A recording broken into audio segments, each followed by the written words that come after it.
Hey guys, welcome back. This is going to be technically, I guess, step one, because we kind of did the pre-editing steps in the prior video, so I don't really consider those like some of that process behind the scenes there that I do just to get the image to where I want it to be size-wise and resolution-wise, just making sure that I can make the smoothest transition once I have the image edited.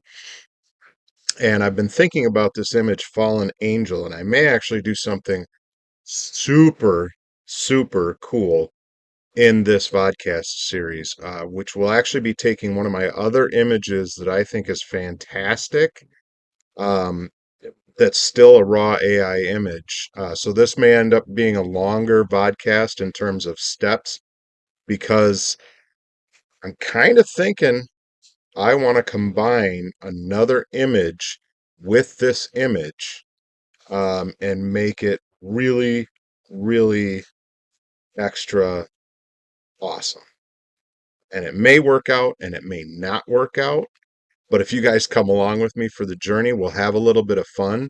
And if it doesn't work out, hey, you know what? That's art, man.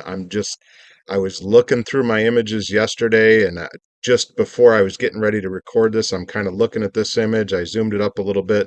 You can see here we're in the CMYK version. I've talked about that 100 times. It's important to know what it's going to print like in terms of color, because CMYK is how printers print, and printers can't print bright neons. They can't go super bright in certain spectrums because they use only cyan, magenta, yellow, and key, which is technically black. I don't understand why they didn't just make it CMYB. Um, but it is what it is. And we're doing this one today. We're going to start first with removing some stuff that I see in this photo that I really don't want there. A lot of this base photo is very, very good. Um, but that's just me. There's some things that just don't make sense to me. That's probably too high of a zoom. That might be a little low. We'll see what we can do here. Don't really like the stick here, so we're going to start there with auto manual removal. Um, and I use this a lot. I tend to use the manual side of it instead of the auto detect side of it, just because it's fairly simple to do. And again, I'm using my scroll button on my mouse. I can go up and down with the brush size. Um, I want to get a little bit of the background behind this so it knows what to mix, but I don't want a ton of background, um, especially if I end up combining this image completely with another image, and that background might not really be there. Um, it just depends on how I determine how to combine it. Obviously, it'll be using layers, but it's whether I want the layers to sandwich the other image and then create transparency in the top layer so that the middle layer stands out only to a certain extent, or if I want to fully integrate just a portion of that other picture into this picture, which is still done, at least by my standards, my abilities. Like I said, I'm not a professional. I should probably say this more often, but I'm not being paid by Cyberlink's PhotoDirector or Cyberlink itself. These are not paid vodcasts. These are not paid advertisements. It's just me showing my process, and these are the tools that I use. I'm also not paid by GIMP. I'm not sponsored by anybody at this point in time. If that does happen, obviously, we'll move forward from there, and it'll become maybe whatever, the sponsorship thing happens to fall into my lap, but it'll be me still doing my images and showing you behind the scenes exactly how these things are created. So let's keep going with some object removal here. There is some little stuff on the end of this brush that I really don't like. just from the standpoint of it's a brush. It doesn't need to be super, super like sticky or bushy or stuff like that. So I'm just gonna, oops, probably go a little bigger to do that area. Do that, and then the wing here has a couple of little spots that are a little too long. They kind of don't make sense compared to the other wing. You can see the other wing is very not like that. Matter of fact, I'm going to go up higher with this. Um, Not that I have to take it down completely. I am going to give it some feathered edges there, I guess you could say. But we'll take some of that out, take some of this out, and we'll see what we get. We can always kind of chop in there a little bit better. Hey, that came out pretty cool. I mean, it chopped it right up. A little bit more removal to do down here on the bush. This is a dark area that's not great. So we'll try and see if this blends into this background a little bit more. That's a little better. Um, While I'm at it, I think I'm going to try this. I might end up undoing this solely from the standpoint of it's not really a big deal. Like it doesn't have to go. It's just kind of a darker area right there that I didn't really want. That did a nice job cleaning that up. I'm going to take a look around over here, see if there's anything that just jumps out at me, and I'm like, I really don't want that there. The sticks and stones are fine. Let's check out the wings a little bit. Stuff around the wings. Over here again, we've got some that are a little bit long for my taste. So we'll go ahead and grab those out.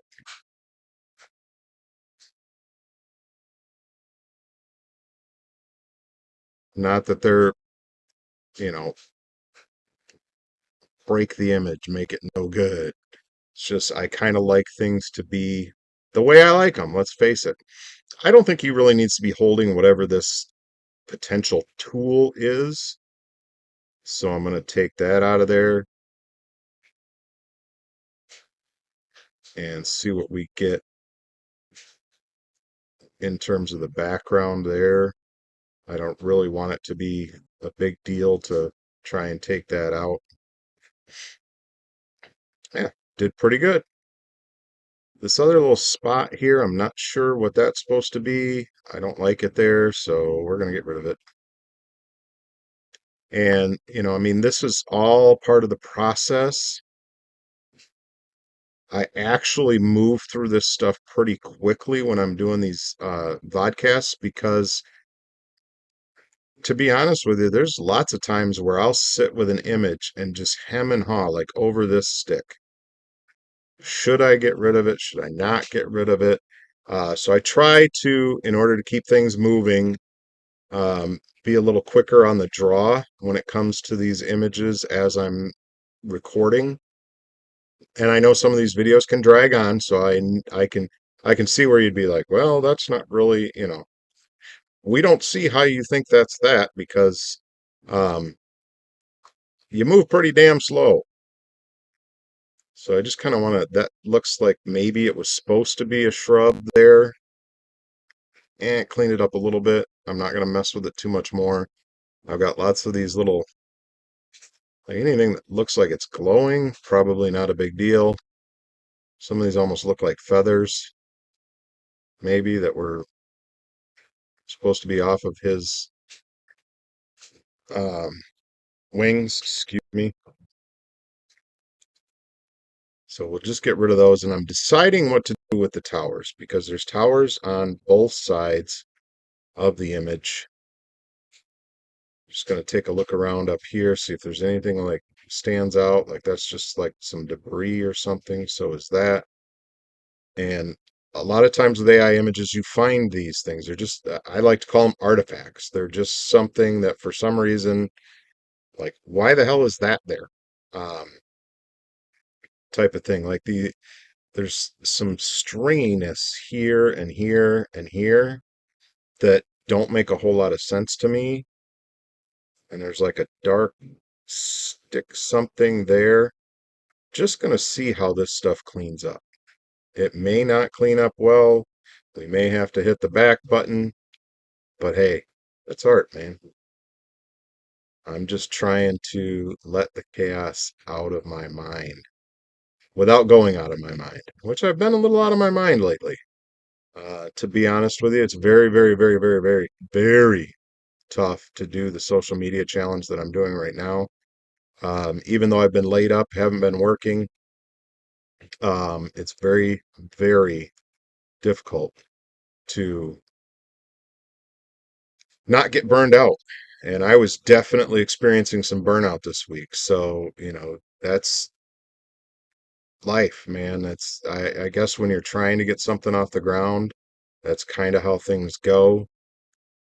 Sometimes you get, what I'm doing with the social media stuff is a very ambitious uh, 12-week program, just trying to get some traction on social media. And if you guys haven't seen those videos, they are up on the YouTube channel, obviously. And I'm holding myself accountable by having to do, I don't like that, having to do um, these weekly videos, owning up to whether I have completed my task for the week or not. Whoops. No big deal there. We're just trying to get back to take a look at the overall image. See, now one of the things I'm a little worried about is these towers and these towers. I'm not sure I want those there, so I'm going to see what I can do with those. And that might be it for the object removal.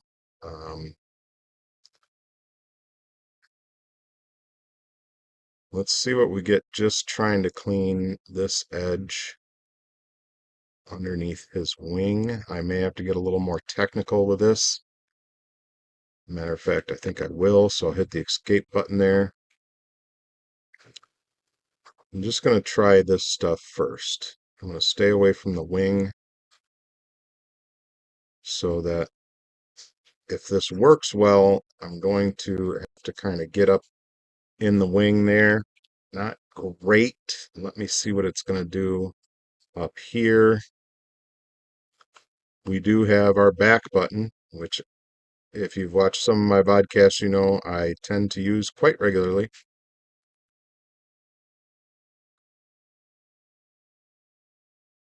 I'm just going to outline these down to the wing and see if those pop out decently. Now that is not bad. So I'm going to try and get this bigger one.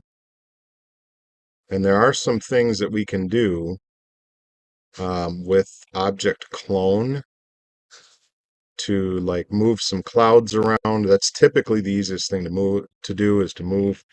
Like I could take this cloud right here and move it up a little bit, kind of take out some of this stuff here. I'm going to zoom back out a second and see if I'm a little happier with the way that looks over there. I might take out one more up there. So, I try to keep these things moving, but it's very difficult to. I'm really concentrating on what I'm doing. Some of this work with the mouse is a little bit intricate when you're trying to go around other parts of the picture that you don't want gone. Like, gone. I cleaned up pretty good. The only stuff is down here. Let me see how much cloud cover I got to work with. I don't have much. I've got a little bit here, and a little bit here, and a little bit here. So I may bring in some clouds just to kind of blend this in a little bit better.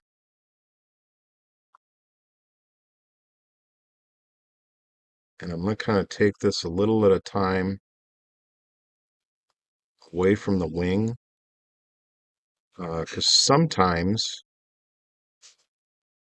I have found that if you just give it enough to work with, the AI recognizes what you're trying to do,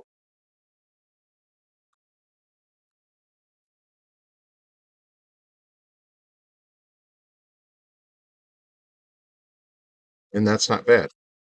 Now it looks more like a rock face in the distance as opposed to towers or buildings, which is what I was going for. I don't really like that dark spot right there. Can I maybe get that to blend into the clouds a little bit? Yeah, there we go.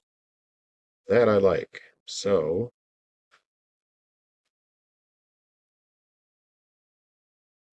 I'm gonna do over here, and I think that will be about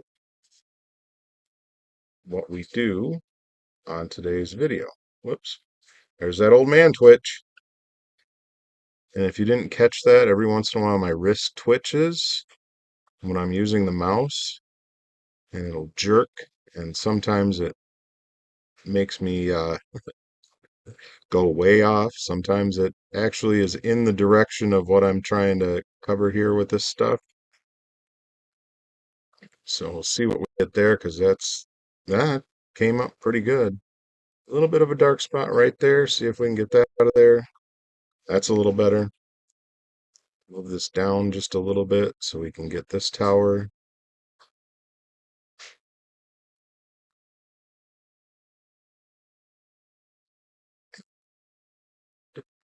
We'll see. Oops, I have to move down a little more. What we get out of this here, I'm all right with that little white puff being gone.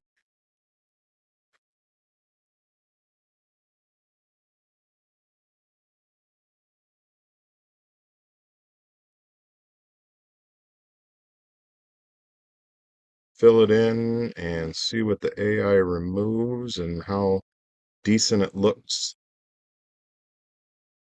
Pretty darn good. I like that. It even left a couple of little kind of white puffs in there. I'd rather have white puffs than dark puffs, um, simply because it's very close to cloud cover. We're dealing with the sky. I got one little spot there that I don't like. And we'll take a look back at the overall picture. Much happier with that. You know, it's far in the background and it probably didn't make that much difference in the grand scheme of things. But if I'm going to superimpose the other picture in here, that stuff is definitely something I didn't want showing up. These side rock formations may or may not affect later, but it's not like we can only do auto and manual removal once in the process. If somewhere down the line I see something and I'm like, ah, shit, I don't like that, I'll just pop back in here and take it out and see what I can do. I just noticed right dead center in the clouds.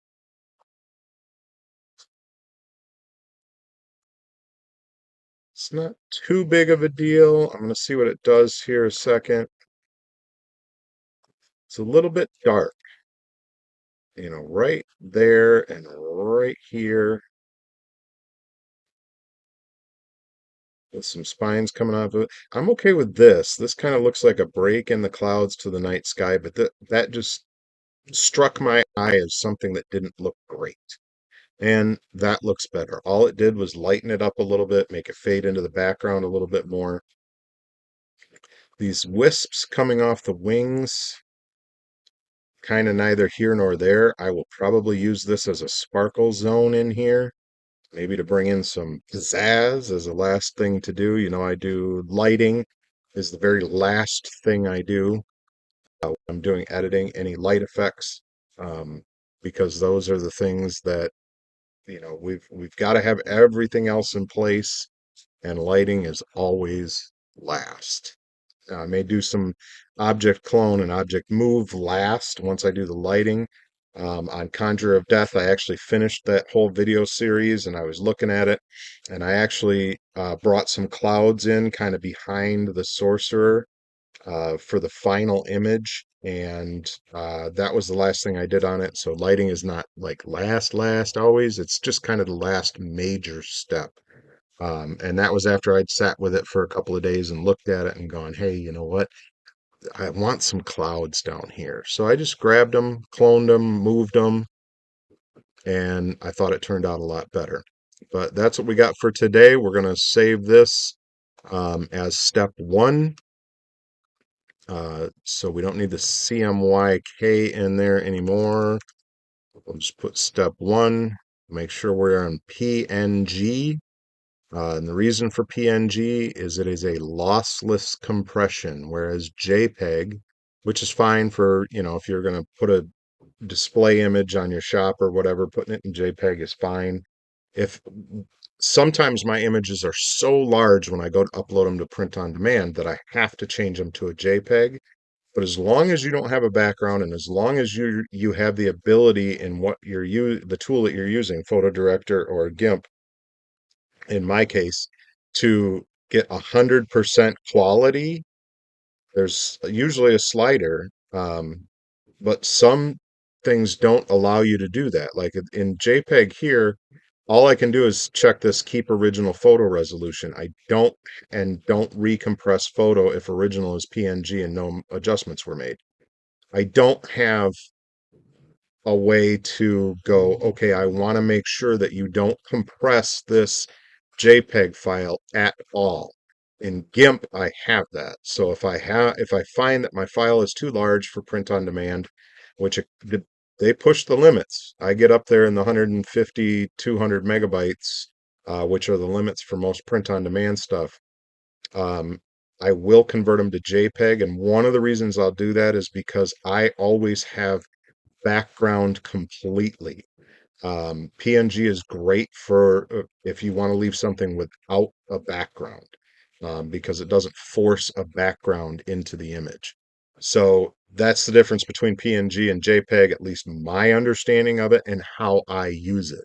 Again, I am not a graphic designer by trade.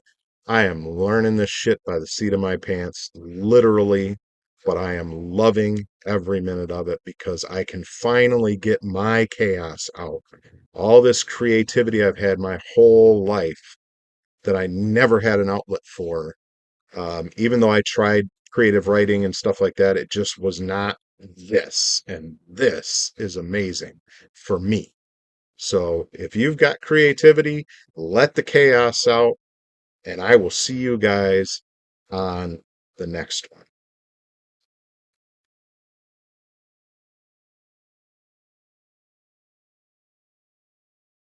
Hey guys, thanks for hanging out with me today. I am going to continue with our image Fallen Angel. Um, we're going to move on to doing a little bit of the image enhancement. So we're going to run through that stuff. I'll try to make this a video a little shorter than the other video because, this old coot rambles on sometimes, and I did ramble a little bit in the last one, and I apologize for that. But it is what it is, and I'm not going to cut it out. I'm not a not that I mind editing videos. I just don't want to spend 10 hours of my day trying to make a video look hyper professional or whatever, because that's just not me. I'm not a hyper professional type of guy. In case you hadn't noticed, occasionally I curse. Um, occasionally I do some pretty stupid shit, but aside from that, things happen. So we're basically going to go through like the denoise, de-blur, see if any of those things do anything, and then we're going to do the basic adjustments of contrast, clarity, and that stuff. So let's jump in, hang around. I think at the end of this video, I may actually have an announcement about what I'm going to do moving forward with this picture.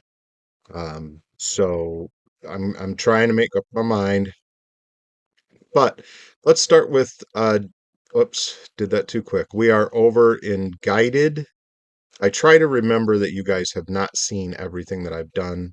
So I try to remember to make myself slow down and go, okay, we need to go in here, we need to go in here, we need to go in here. So we are in guided and we are in enhance. Whereas before we were in edit and edit is where you find the auto manual removal, the object move, the object clone. which are the majority of the things that I use in that section. So we're going to go under denoise and we're going to apply that and see what kind of a cleanup we get. Ooh, that was actually, if you didn't see that, see how blurry the wings are here and here?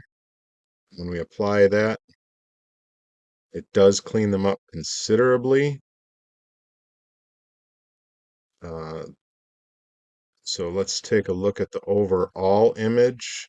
My main concern was the wings. Don't get me wrong. I do like a nice clean picture, especially when I'm blowing them up as large as I am, 18 by 24, occasionally 20 by 30. I've even got a couple of pictures that are 24 by 36. You probably can't see these because I'm down in a box. I don't even know why I'm doing that. Jeez. Well, it's the background for all my videos. So if you check out one of my other videos, like my weekly videos about the 12-week social media challenge I'm doing right now, you can see that kind of stuff. So I'm happy with the denoise. It looks really good on the wings. That was my main thing. It did do some other things here in the clouds and just kind of generally clean things up a little bit. I'm going to see what the deblur does. I usually just check this. I mean, I don't think it does a ton for me. I just put it on there, so let's zoom up a little bit and let's see what it did.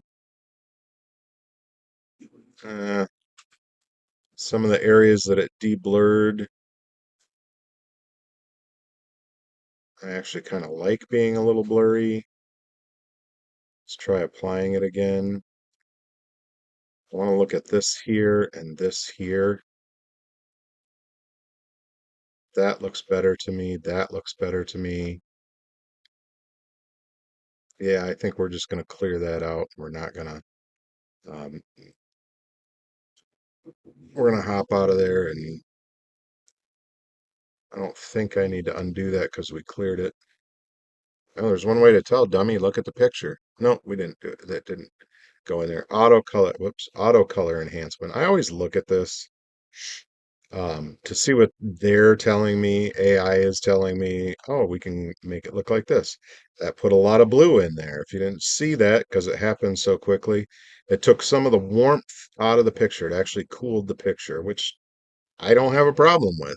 The fact of the matter is I'm just going to push it further than that, and that's the next video because I do the color in stages. This is definitely going to be something that I may color strictly the angel by itself. So if you haven't seen how I color with layers, you can check that out. We're not dealing with color right now. We are going to deal with detail, which is where our sharpness is, and we're going to deal with tone, which is where we have exposure, contrast, clarity, uh, dehaze, which I'm actually going to, let's see, we'll go up to about 100 and we'll start with sharpness because I like a little bit of sharpness. If I go overboard with the sharpness, it will, let's see what it does. If you really sharpen in, these almost look like strings, not like feathers. And some of this stuff is kind of cool being sharper, but uh, the fact of the matter is clouds should be cloudy. They should be puffy. They should not be super defined. Some of these electrical, I guess that for lack of a better term for it, some of the electrical kind of crackles you see in the photos shouldn't be super defined. So I'm just going to, okay, that's where we were. I'm more concerned about the wings because I know if I don't sharpen the wings too much, nothing else will sharpen. or over sharpened. So I think about 20 is all the higher I want to go. I will check the radius, and it's making a very minor difference. Very minor. To be honest with you, I don't know what this does, but that's the beauty of it. I'm looking at my picture. I'm going, does this help? Does this hinder? Um, does it make it look better? Now, zoomed up here, you can kind of see if you look in this area on the lower part of the wings, we get a little more clarity over there. So I will leave that up and I'm going to mess with the edge mask, which if you look up here on the wing, you'll see that that actually makes the wing blurrier. So we don't need a ton of edge mask or any at all in this particular case. And we're just going to take a look around and see if it like made anything super stringy or super out there. If it adjusted anything like massively, does not seem to have.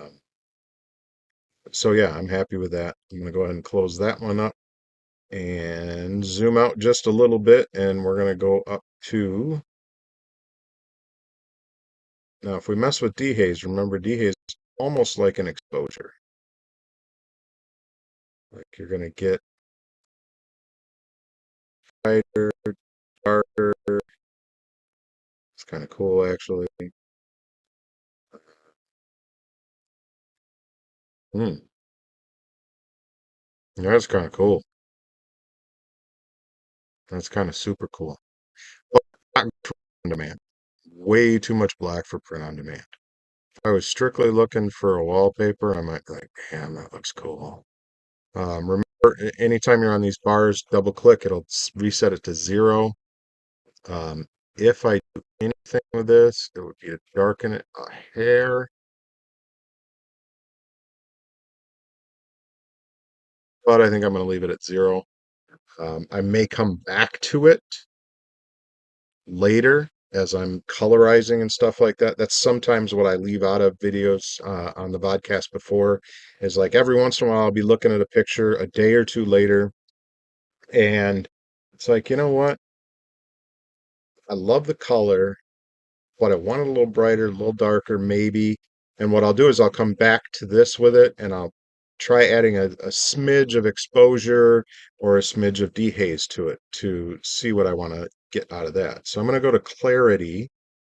And for this, I want to be zoomed up on these wings because I don't want them to, like we did with the sharpness, I don't want them to get over exaggeratedly stick-like, which can happen. I take the clarity the other way, we get a little fuzzier. I don't want it to be too fuzzy. I don't want it to be over the top stick-like. So I think maybe about 30 there. I'm going to zoom up even further just to take a look and see if I need to go any higher. If I go all the way up to 100, not really. Might be able to go up a little bit more, maybe around 40. So I don't want them to be super, super, super, super, super defined and clear. Just take a look at the whole image to make sure it didn't like make anything, especially where we did removals. Because sometimes when you're playing with sharpness and clarity, where you did an object removal that looked all right, you can kind of see we've gotten a little bit of the stuff back with the clarity and whatnot, but that's okay because I'm going to take some clouds and move them around and monkey with that stuff towards the end of the photo editing process. But I'm going to come back in here and we're going to play a little bit with contrast.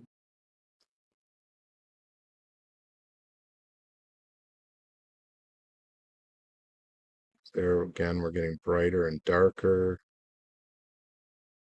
And like I said, for print on demand, I don't want to be too dark because I have a beautiful giclée print on my wall over here that you can't see, and part of it is magnificent. Giclée has great colors for print on demand. It's more expansive than traditional prints.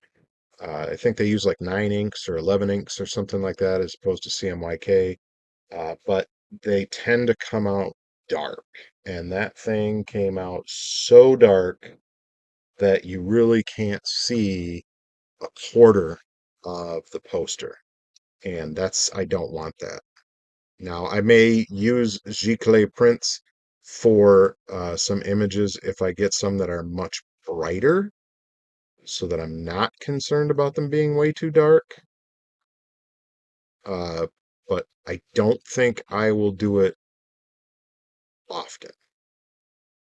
My images, in case you haven't noticed, tend to be a little bit on the dark side. I'm very into fantasy, very into dragons, castles. Whoops, didn't mean to do that. I think I only need about 20 in contrast. If we play with the exposure, obviously we can overexpose it. We can do all kinds of stuff. Exposure moves really, really fast. I mean, I'm only at 0.49 and it's too bright. But I think I do want a little bit of exposure in here, right about there. Let me zoom up on the wings and take a look. So that's the most important part. They are by far the center of the image.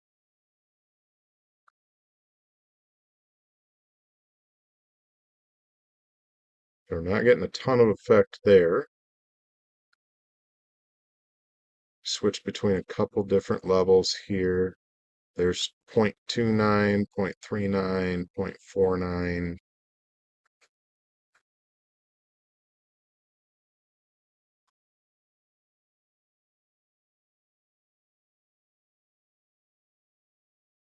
Sorry for being silent, guys. I'm concentrating. I think I'm happy with that. If I go up to 5.9, yeah, that brightens too much of the area. So I am just going to play with the vibrance here a second. Ooh, that's kind of cool. But I may be able to get that with the color. And what I really like about this is above his wings. I'm not crazy about these blue things down here. So if we split this image in half along his wings, I might be putting a lot of blue up in here and more orangey reds down here in the future. So we'll double click on that, put it back to 0, play with the saturation just a little bit. And there again, we kind of get some of the blue coming in the top, which is cool in the sky. I may even allow for some of it down along here, but I think more than likely what I'll do is I'll come right down like this, right over onto his wings, around his head, and right back up this wall here, and then color this area completely separate. So I'm going to double click on that one to reset it before I click on not this back arrow, which will process all the adjustments that we just made, which are not a great deal of adjustments for this picture. It'll be more in color. It'll be more in depth into separating the pictures. And the announcement that I had for you, if you stayed all the way to this part of the video, is that I found a picture that we're going to be working with. It is a demon, and there's gonna be a lot of transformation with that picture, but it's going to be up over here, um, in this area of rock and stuff. So I'm not super concerned about this area. But I'm going to have to cut him out. I'm going to have to resize him. I'm going to have to do all kinds of stuff. And that will be a part of this series going forward. So instead of the typical 6-step process, I did the pre-editing part in this podcast. I did step one. We're now on step two. By the time I get all of that stuff into videos, this is probably going to be an 8, possibly 9 step podcast. So hang out with me, continue watching, continue supporting. Remember to like, subscribe. If I went too fast on something or you missed something, comment down below and I will try to slow down or recover something in a later video. But interaction helps my algorithm. So give me a thumbs up, subscribe to me if you want to see more of these, and give me a comment. And we will see you guys on the next one. Remember, let the chaos out. This is magnificent what I can do with this stuff, having no experience.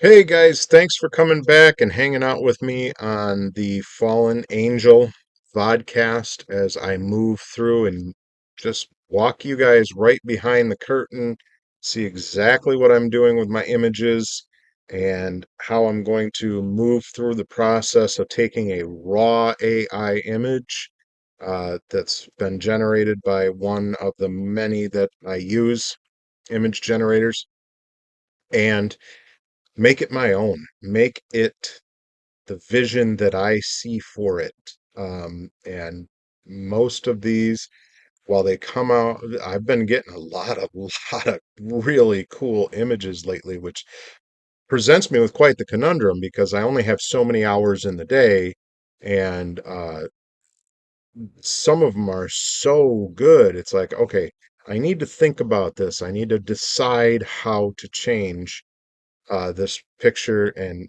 what get a handle on the vision for the picture.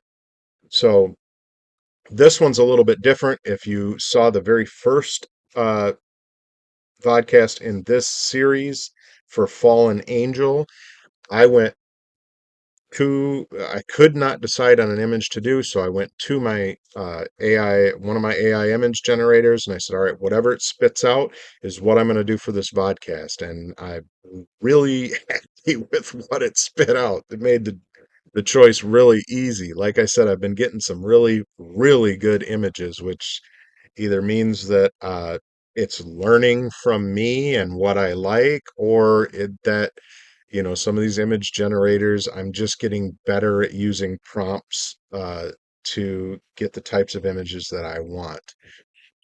So we're going to go through right now, and we are going to move some things around. Uh, on the second video in this series, we removed some buildings here and some buildings here. And what I'm going to do is I'm just going to take a little bit of cloud cover and just move it around a little bit. So we are in guided still. I will have to go into design on the next video because we're going to split the image in order to color it top and bottom. I talked about that on the last video. Oh, excuse me.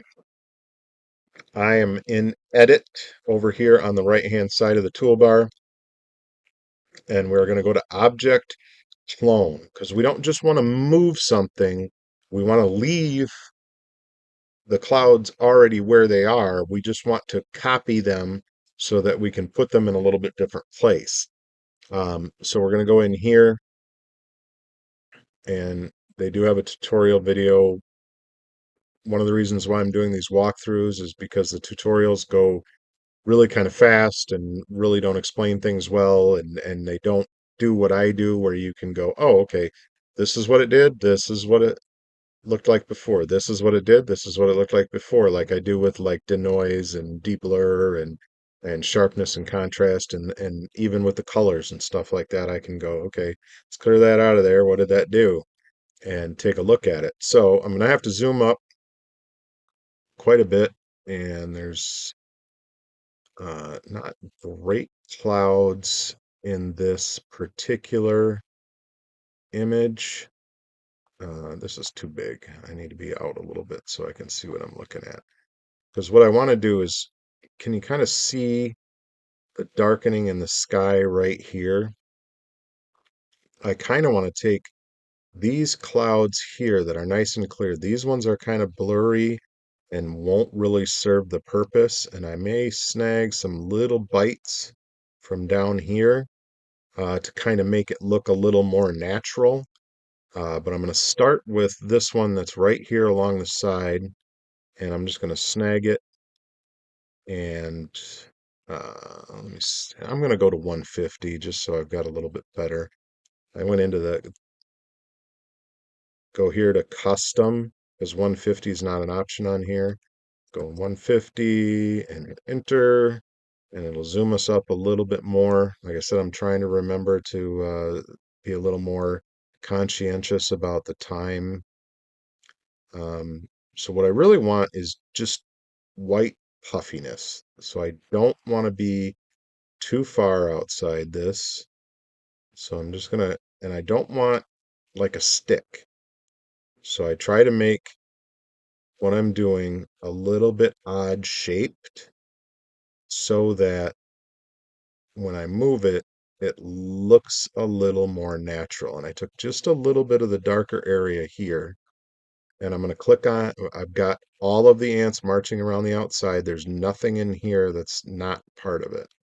I'm going to go next, and it's going to give me this nice little red outline where I can pull this away. And you see how dark that background is?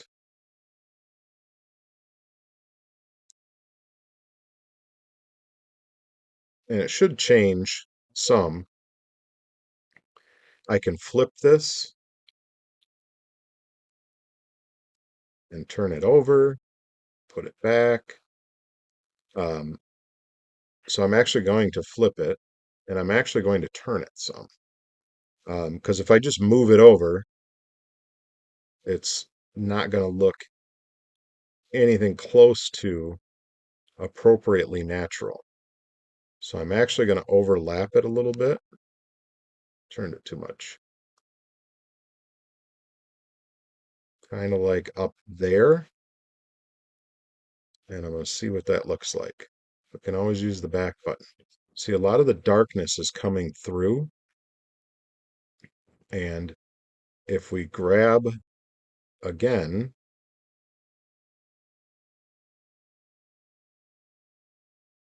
and we move this up here, just to show you what it does.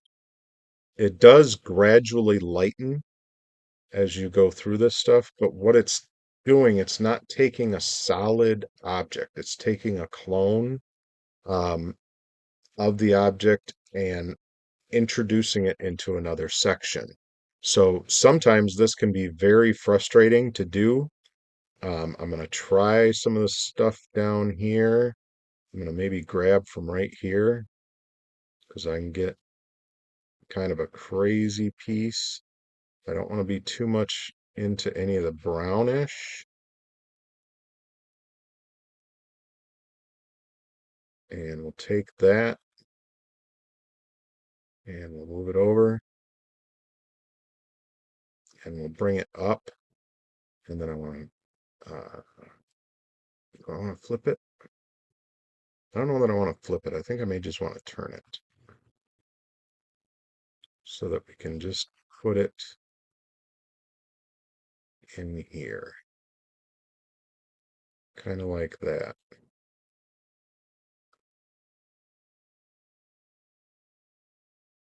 What I can do is I can take this part. See, I'm actually increasing the clouds that I can grab when I put more in here. And I can move this down like that. And as I get more and more clouds, I can grab larger and larger pieces, which is kind of cool. So I'm just going to kind of continue this. I don't need to be like super cloudy, but I wanted to kind of do something with this area where those buildings were that we took out. And I think that's probably going to do it in that area right there. That's And we're looking a little choppy down here. So I'm going to take one more spot and move it this way. So I'm going to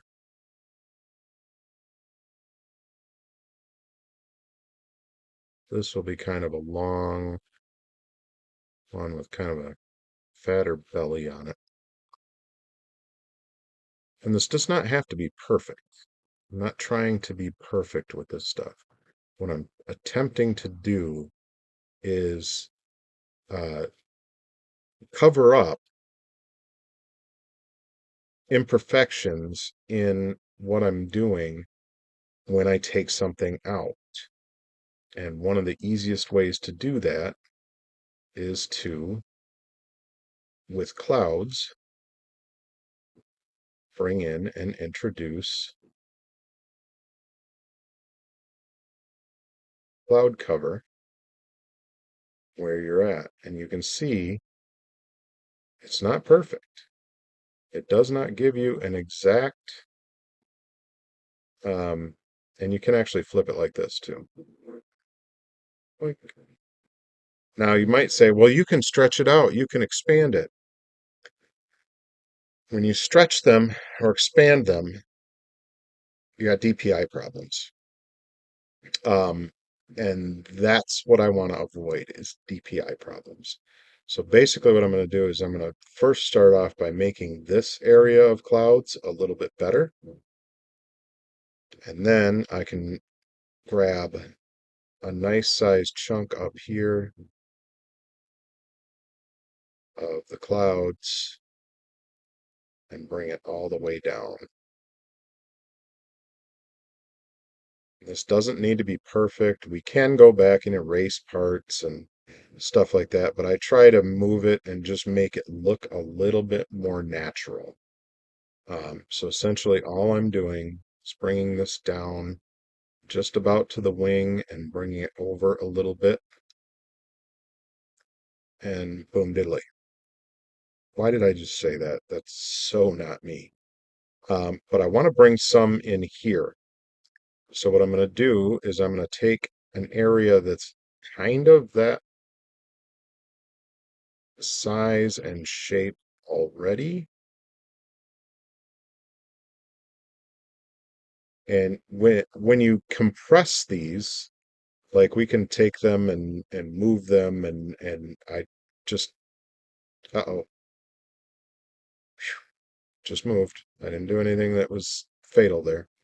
Um, you can compress these and you don't have to worry about like the DPI because you're actually making them smaller.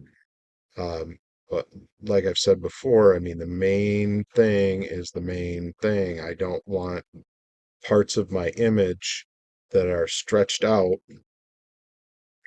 and see, it just looks a little bit better.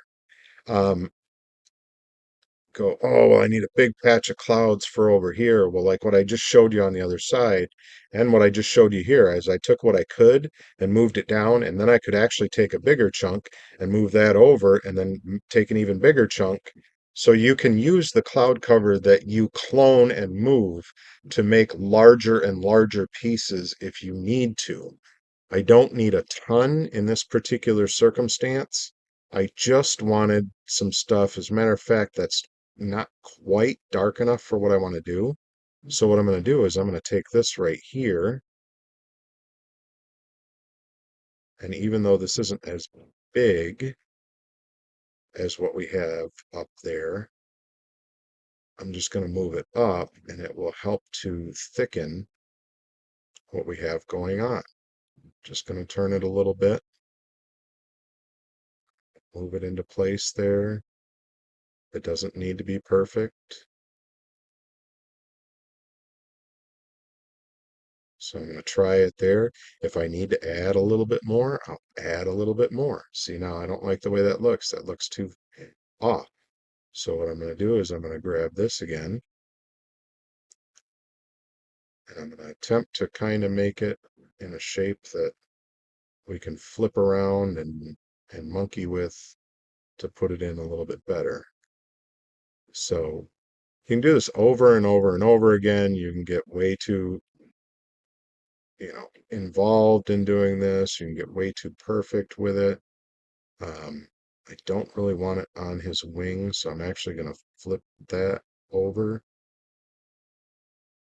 See how we do that? I'm just going to flip it over, and I'm going to leave it a little more dense, and turn it a little bit more. And we're just going to come to the tips of the wings, and we're going to put it about there, and there we go. So if I look from here, can't see anything, but I'm doing print on demand with these things. So I have to kind of look at it and go, okay, does it look decent enough? Do I need to bring some clouds from somewhere else just to give it some texture? And I think what I'm going to do is this right here. I'm just going to grab a little spot. I'm going to bring that down. And we're going to try one more time just to get a little bit better look.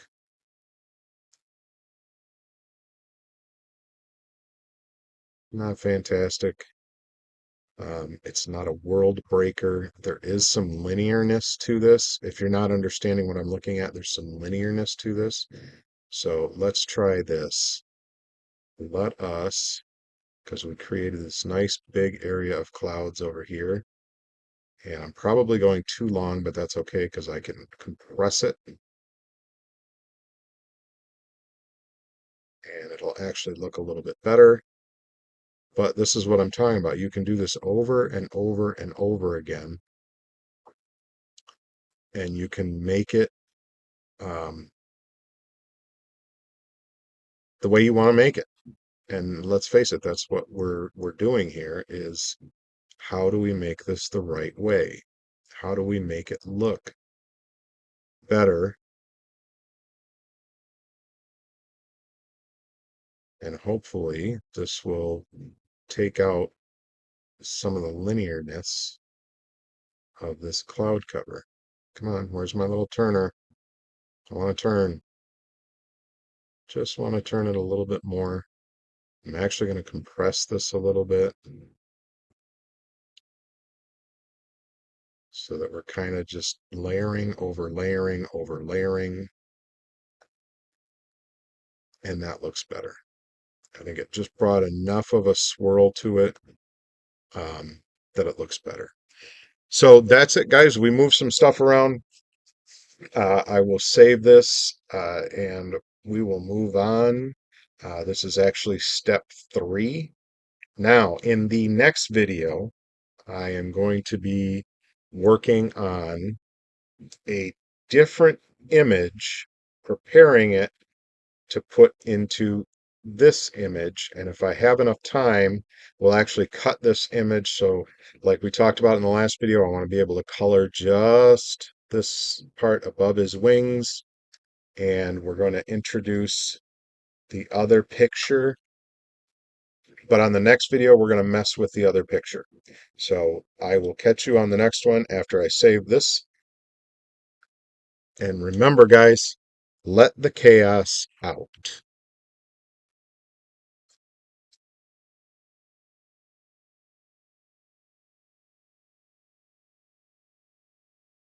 Hey guys, thanks for hanging out with me again today. This is, I guess it would be considered step 4, but it's really a different picture. I'm still working on Fallen Angel, and I am in PhotoDirector365. Remember, this is not paid advertisement or partnership or promotion. This is just the software that I use, and I'm peeling back the curtain and allowing you guys to see exactly how I create the artwork that I sell on my website. I'm in the process of getting things going on Etsy, just as a secondary outlet to the website for people to purchase puzzles, posters, and prints. On the website, there is merch also available for Kaosivity if you like our logo. If you just want to support us some simple way, you can get a coffee mug, t-shirt, hoodie, things of that nature in the merch section on the website. Everything falls under the market on our website because that's where you want to purchase things. So I don't really have a title for this particular image. but I thought this guy was super, super, super cool, and I wanted to do something with him. Um, so we're going to work on him a little bit today, getting him prepped and ready to become part of the fallen angel. And where we're going to start, we are in guided. I do not have him in CMYK right now because I'm just doing early stuff, and I will put him in CMYK in order to do the merge with the other image, but we're going to remove a couple of things. I'm actually going to crop just him, but there's a couple things I see that I need to take out um, that will be too close to the crop. So I'm in auto manual removal. I did it too fast again. In case you haven't seen these before, we are in guided. We are under edit tab, and I'm going to auto manual removal, and I'm going to go to manual. I prefer to do manual. And I'm going to zoom up here a little bit, maybe a little bit more than that. And we're going to start taking out some of the stuff because I want like these hairs and things that he's got coming off him, or plants, or whatever it is that you want to call them. So we're going to get rid of our birdie here that uh, is kind of intertwined, and hopefully it's not going to take anything but the bird away. Otherwise, we may have to do some other things over here. Let's see what that does. Pretty good. It didn't really affect his hairiness, I guess you would say. Kind of want to clean this up a little bit right here.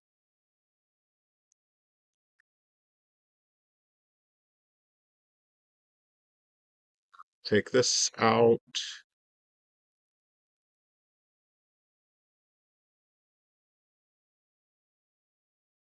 And you know what? Just for good measure, I'm going to drop these puppies out of here. Um, just because this crop is going to be kind of a funky custom crop, so I just don't want anything there that's going to pop out in the crop, and I'll be like, oh shit, I should have taken that out. So we're just going to quickly go over this stuff. Um, kind of don't like this here.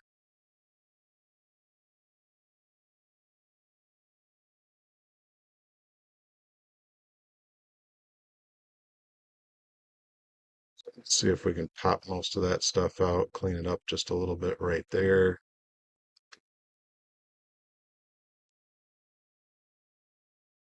Sometimes when you're zoomed up, it's a little bit harder to tell exactly what, I don't know what these little blips are, but I need to get rid of those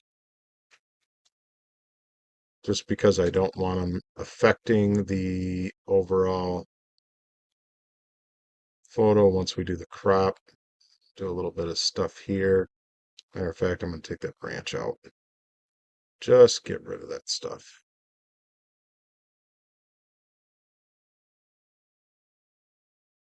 And as you can see, I'm kind of moving quickly, trying to keep this video moving.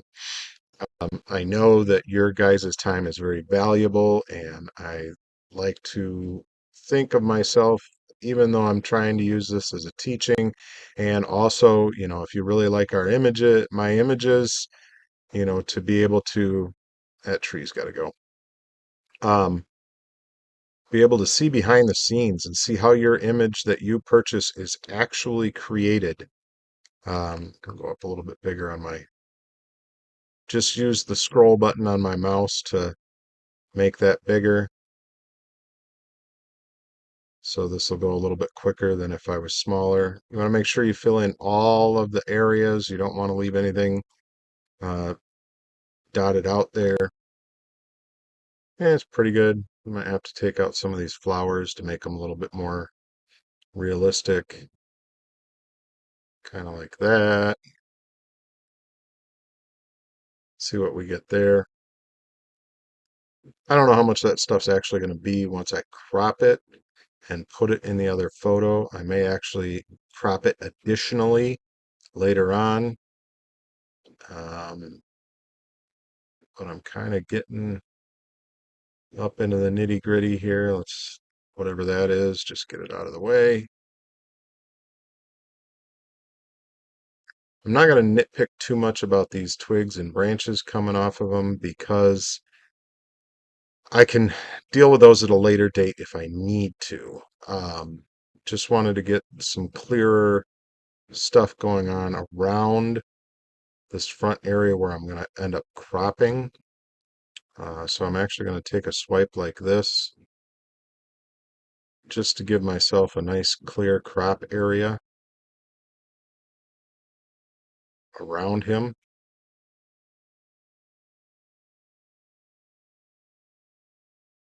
And that took out quite a bit, but that's okay because if I can actually cut him out better, and even after I do the crop, I'm going to be doing some erasing of around him in order to bring him forward into the other picture. So I think I'm happy with that for right now. If I need to fine tune it a little bit later, I can fine tune it a little bit later. I'm not really worried about moving any objects or clearing up any blurriness, so I'm going to go right into crop. And I'm going to go to custom. And even though it has all these nice little presets in here, I'm going to see what I can do in here. I may have to jump out into GIMP um, because I think GIMP has a freeform crop, although I really honestly don't use GIMP very often for much of anything other than scaling images. I don't think I need all of that. I think I pretty much just need him. He's going to be over to one side. Whoops, I don't know what I just did there. He's going to be over to one side of the image. So I just kind of want to get his whole, whoops, I want those branches. So we're going to leave that out a little bit further. We're going to leave it like that. So he's going to be decent size. We may end up squishing him down a little bit more once we're in the actual setup of doing that. But I think that's probably what we need to work with. And like I said, we can erase parts of this once we're in layers in the design side. Um, but I just wanted to get him. I want to save this as a separate photo. Uh, and I'm just going to name it crop so that we end up, when we want to pull this into the other, in with the other picture, we want to be able to just grab this. We don't want to have to go through the process of recropping it. I'm not going to go through any of the enhancements, any of that kind of stuff. What I am going to do, since we have, this video is not super long yet, I'm going to go ahead and close that. And I'm going to reopen in design. You don't have to click there. You can click up here. We were in guided before. We can go to design. And what I'm going to do is open 601 where we at step 3. I did convert that to CMYK. Should do that real quick a second with the other one too, just so we're looking at the same thing. So bear with me a second while I do that. Where are you? 540 crop. Put that into CMYK. Like I said, this stuff works really kind of quickly. I'm in the right file. Done with that. So now I have this. I'm going to duplicate this because we are going to be colorizing this above the angel and below the angel as a point of separation. So in the next video, I am going to be cutting this apart. I may pre-do some of it around the wings and such just so that it's done. It takes a little less time on the video.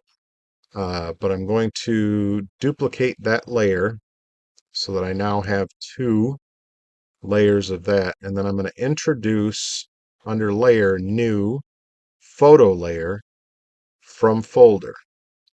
And I am going to bring in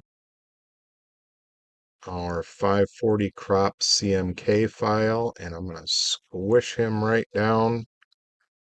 Make it super simple. We'll get an idea of where he's going to sit up here against these rocks, I think. Maybe not all the way to the corner. We'll kind of play around with that a little bit. Um, and I'm going to play around with erasing around him and making him just him, which will give me a better idea of where he's going to fit in this picture. But I can already see, number one, that I need to move him in between over here in our stack. We're going to move him in between. So now he's gone unless I click on the uppermost layer and turn the opacity down. So I can see him, I cannot see him, but this is where we're going to pick up on the next video. I'm going to do some editing, erasing on him. I'm going to do some erasing on the upper layer so that we can see in between. I may have to introduce a solid color layer in order to do the erasing as good as I possibly can. I don't think I need to on him because I'll be up against another image that at this point in time is obviously a different color. So I'm going to cut this one off for now. We'll jump back in, we'll erase around him, we'll erase around the angel, and that'll be the next one. And then we can start working on color in this and decide on his size, because I can continue to change his size as needed throughout the course of this process, so that I get it really looking the way that I want it to look, because I want him to kind of be in the mountains on the one side. I may even tilt him a little bit, but we'll cover that stuff on the next video. Thanks for hanging out with me today, guys. Just like I said, if you got some value from this, give me a little thumbs up down there with a like. Subscribe to the channel so that you don't miss anything in this series. And, obviously go back and look at the other series. Find our artwork. Pretty soon it'll be on Etsy. I'm not sure exactly when. I'm going through the process of dealing with all that stuff right now and making sure that the stuff that I'm going to put over there, all the tags are in and all the descriptions are there and all the photos are there and all that kind of stuff. But on Etsy will be strictly posters, premium prints, and puzzles. I'm not going to overwhelm Etsy with anything besides that. That's all print on demand stuff from my fantastic print on demand company. And we are going to pick this up in the next video, guys. And I'm not saving this because I'm actually going to continue working on this. So remember to let the chaos out, and we'll see you guys on the next one.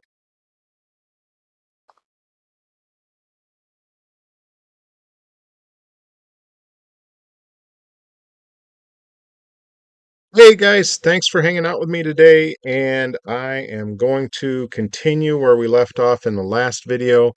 If you have not seen it yet, we're just working with I'm combining two different AI generated images that I had this one kind of in my back pocket, and I was like, I got to figure out something else to do with it because he was so cool, but he was only one side of the image, and the rest of the image really didn't have much in it. So I either had to put something in his image or use him in a different way. So that's what we're going to work on today. We're definitely, I'm going to crank my opacity back up. I'm going to move him to the top layer so that I can just work with him. I've got two layers of this background here. In the last video, I covered duplicating them. I'm actually going to blow him up so that I can zoom up on him and start the process of erasing any of the stuff that I don't want. And I don't have to get super close um, because of the fact that we're going to be coloring. I'm probably going to merge him into one of the layers when we start to do coloration. So he will be colored with the layer. Um, And I may, in fact, merge all of the layers together and then add an additional duplicate layer of the original step 3. So we're just going to kind of trim him out. I don't have to get super hyper close. I'm just going to kind of take some of the stuff out so that we're not dealing with as much of the image. Um, and then when we do have little areas that we're going to be colorizing with it, they'll be little. And if I make a little bump into his uh, flower stick thingies that are sticking out here, I don't think it's going to be that big of a deal. Just from the standpoint of the how do I put this? The stuff around him is not nearly as important as him, his face.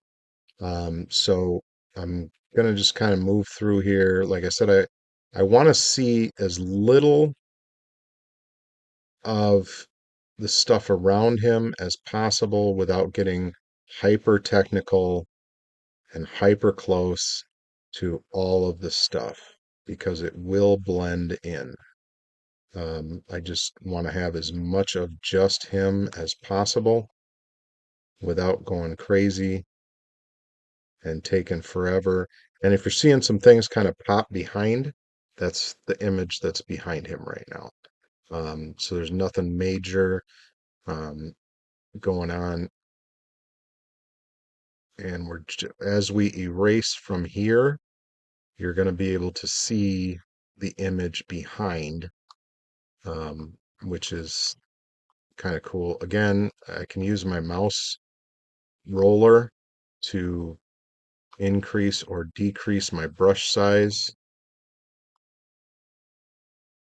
Sometimes when you got to get into these smaller little sections here, it's easier to just quickly scroll up or scroll down a little bit on the mouse, and that way you don't, with the old man twitch uh, that I have, it doesn't take more than what I want out of the image. So blow it up here a little bit more. We can kind of quickly do this here. This is going to take longer than I had anticipated. Um, so I may do this video kind of in two parts. I may quickly go through and do him and then come back for the other stuff. But like I said, we're not erasing the images behind.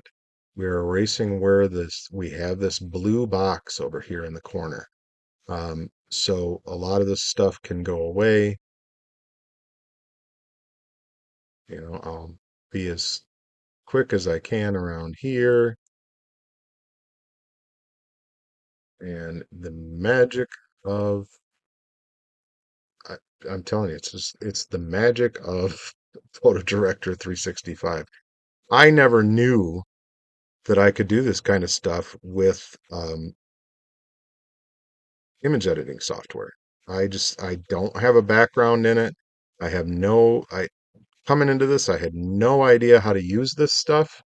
Um, so, I mean, I've just gotten in and fumbled around and found out. And yes, there are some tutorials out there that helped me gain some knowledge in this, um, simply from the standpoint of I kind of wanted to do this because nothing was recent. Like I did learn some things, don't get me wrong. You know, I did learn a lot from uh, the stuff that was available online. I'm just going to cut part of this out here just to make it a little neater, round it up a little bit. Um, and, it's just not something apparently that people are doing a lot of in terms of, making tutorials for PhotoDirector 365. So while I learned some things, there were other things that I just had to get in here and go, oh, what does that do? I didn't like that. Oh, I like that. Oh, I don't know about that. And there have been times where it's like, oh shit, how did I do that before? Um, which is hopefully I didn't just no. Sometimes when you're on the erase and you go to move your navigation box, it kind of messes with you a little bit. And I have actually accidentally erased something before. That was in Conjure of Death. So if you happen to see that, they'll know. I had to go back and add another layer of the image just to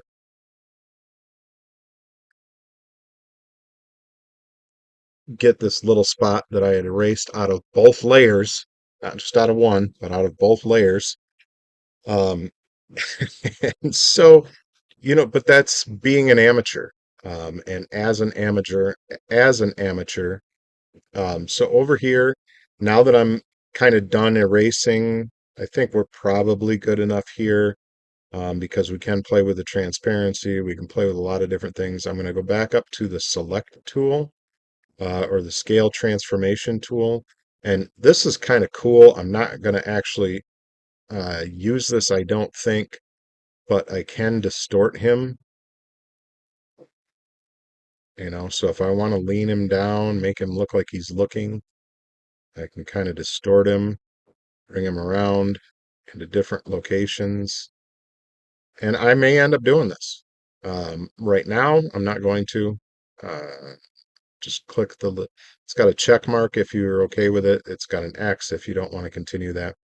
Scale transformation is what I really need to be worried about, which is shrinking him back up a little bit, because I want to make him fit. What exactly does he fit? And if I turn him so he's kind of looking down on our angel over here, is that good enough?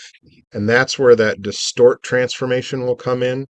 Is I may uh, be like, oh, uh, let me distort him. Let me make him tilt a little bit differently, that kind of thing. But at this point in time, I'm just going to undo his tilt. I'm going to get him to about the size I want, uh, kind of over here. I may end up moving him around a little bit more so he's kind of more part of the rocks. I want him to be above this line that we're going to erase, because I want him to be above, colored in with this part. So I don't know exactly where I'm going to put him yet, but we will figure that out. And we may have to erase some things indeed in this picture, to make it easier to kind of put him in. I don't want to take out too much because I don't want to make a mess of it, is what I'm trying to say. So, like, I could confidently erase this part up here, just so that when I'm setting him into place, I can go, yeah, okay. But we're going to be erasing a lot of this anyways, so that we can adjust the sky just by itself. So I am going to get that started at least around the angel. We'll stop here for this particular step, and at least if I can outline part of the angel, then in the next video we can go through, more of just colorizing that sky, kind of making him fit in a little bit better, and we'll go from there. So remember, guys, excuse me, I need a drink of water.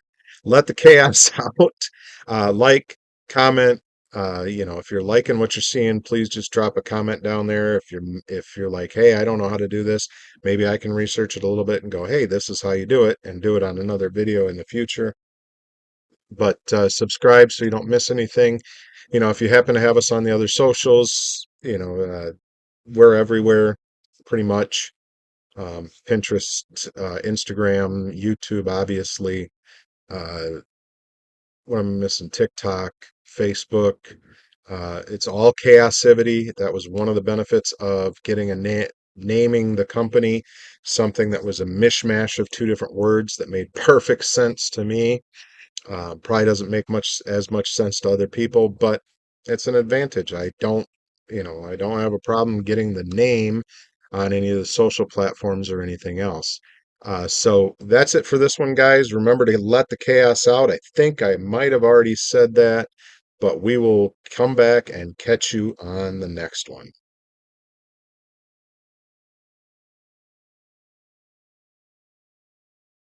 Hey guys, thanks for hanging out with me again. I have come back to our picture. I feel like I should be in one of those SpongeBob episodes from when my kids were younger, like 2 hours later.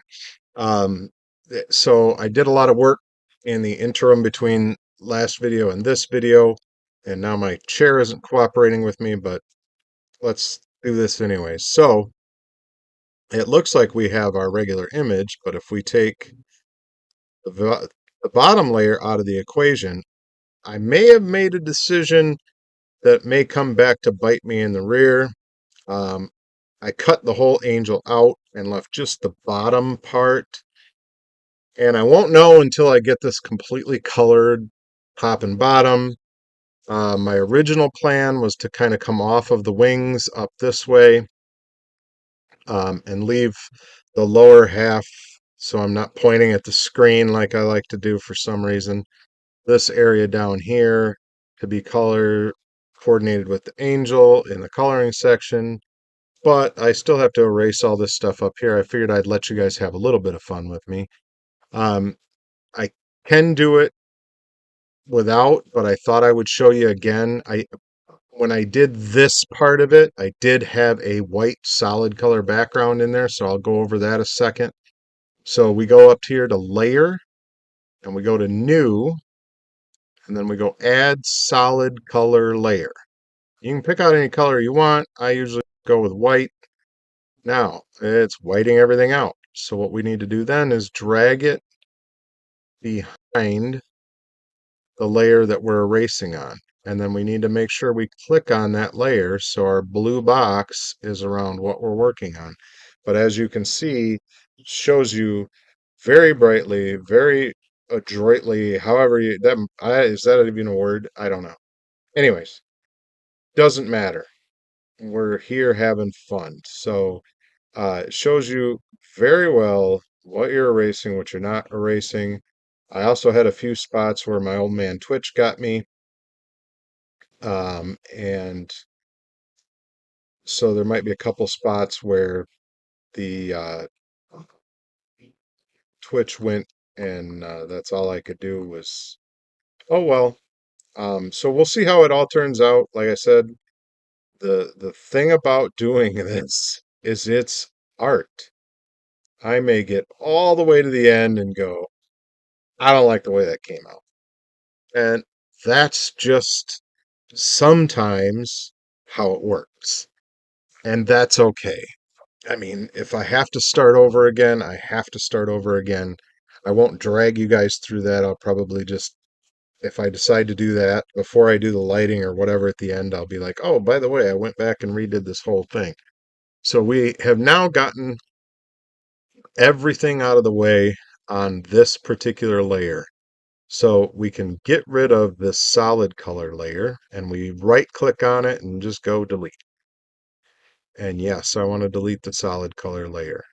So now if I unhide our little guy over here, he's up there, and if I unhide the back layer, we're back to a full picture. But I'm going to hide that layer and hide our guy because we are going to work on the left-hand side over here all the way at the bottom. The little equalizer thingy do here is we're going to adjust this layer. And I'm on the wrong layer. So we got to make sure we've got our highlighted box on the layer that we are working on. So we're going to adjust that layer. And I'm going to go temperature-wise a little bit to this side. Oh boy, that makes it like golden. So double click on it, put it back to the middle. Tint-wise, a little blue, a little green. Gonna kind of mosey on down. We're not going to use, well, we might use vibrance and saturation. Not going to use sharpness. Although I may want to see what this luminance does with this side of the picture because we're working only with this. And I kind of want to see, maybe if I'm at like 175, I can get the whole, not really, 150. We'll go to 150 and hopefully that'll be about all of the wingspan, just about. So if we bring in luminance, if you've seen the other videos, you'll know that luminance actually kind of blurs things out to a certain extent. So we don't want much, but we have to have a little bit of luminance in there in order to affect the detail and the texture. And I don't want this stuff getting like god awful stringy. But if I do bring in some, I don't want it to be blurry. But if we bring in the texture, does the texture help us at all? It does not appear to, really. Color-wise, I don't see anything on color with that. But I think I like that just a little bit. It's kind of a different way of doing noise reduction. I don't want to go too crazy. Maybe about 20. I'll play with the detail a little bit more. I said I don't want it stringy, but I don't want it blurry.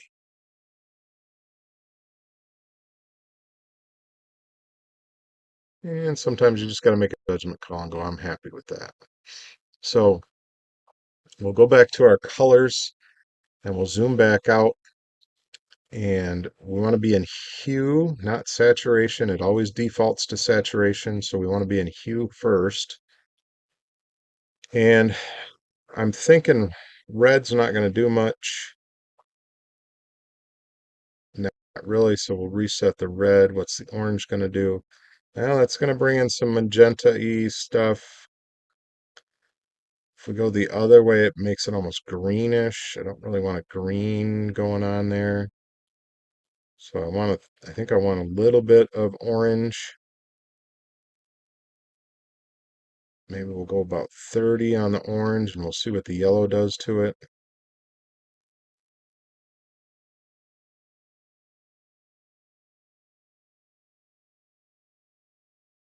Yellow's not doing a whole lot.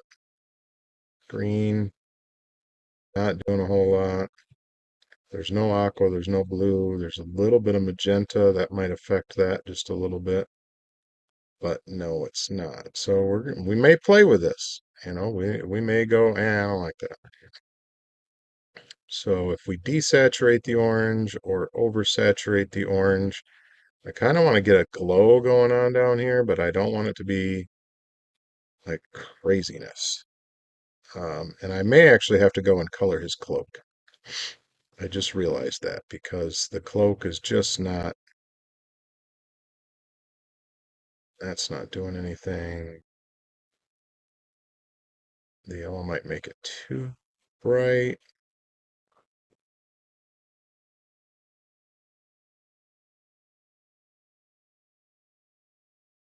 We can go over to lightness. Well, I know what I didn't try is red in saturation. Does that give us anything? Not. So we'll go over to the lightness and the orange we may want to darken. I think that's going to lighten it too much. I want to darken it maybe about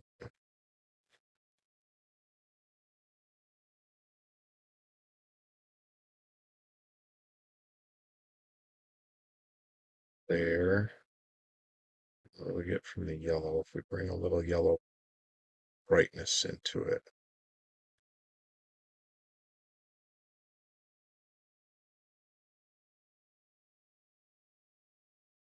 So get a little bit more, a little bit less. It's kind of orangey, but it darkens it so much.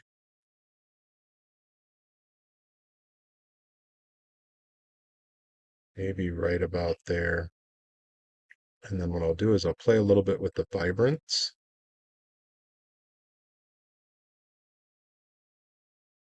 And it would be cool if I knew it printed well. Pretty sure that doesn't print very well. And the saturation, of course, we can play with on the slider bar up here. Again, that would be kind of cool if it would print well, but it will not. I may not want to have it that saturated, as a matter of fact. put the vibrance back to 0. Just play with saturation for a second. I obviously don't want it to be washed out. I don't think I need any exposure in here. I don't think I need any contrast, although I am going to mess with it a little bit just to see what we get. That's kind of cool, actually, to get a little contrast going in there. Oh, clarity.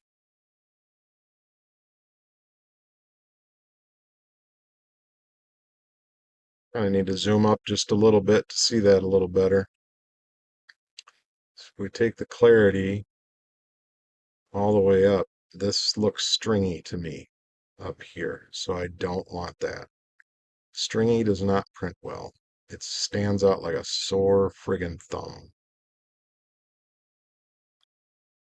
The contrast, while cool, I don't want to go too high on the contrast. Now we can go back to our temperature and see if we really want to change anything temperature-wise. And if I was going for a black and white photo, that'd be pretty freaking cool. But I'm not. I'm going for something that's colorized. So I think that's about all I'm going to get out of there. So I'm going to go okay with that one. And then I'm going to hide this layer. And what I'm going to do is I'm going to have the lower layer, the base layer, I'm going to go after first. And then I'm going to bring our guy back in here and see how close I can get to matching that. Now remember, this is this area and up. It's around his wings and up that we're looking at. So we've got the orangey down here. I think I may actually want to cool this off a little bit up here. Not much. Cool it off just a little bit. And I don't know if I want the purple in there or not. So I'm going to zero that out for right now. It's going to be good if we blew that out a little more. Probably a little too much, but I want some in there because that's what I want to affect down here. And I don't think I'm going to need luminance and stuff up here, but we will check it a minute because we're no longer looking at the angel, but we are looking at this stuff in between here and over here. So if we look at, we put a little bit of luminance in it, let's say like 20, and then we go after the detail. What do we get? Not a whole lot. Not a whole lot happening with texture. I don't even know if I moved that. Nothing happening with texture. The detail, I kind of like, but I'm going to look up here. I don't want it going crazy on these mountains.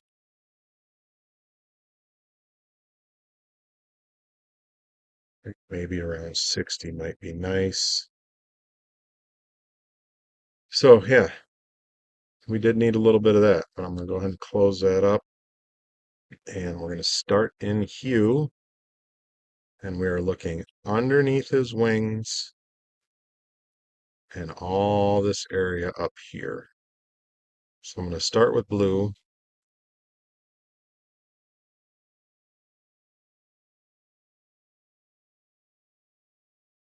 See what I get from the blue. Well, I could go aqua.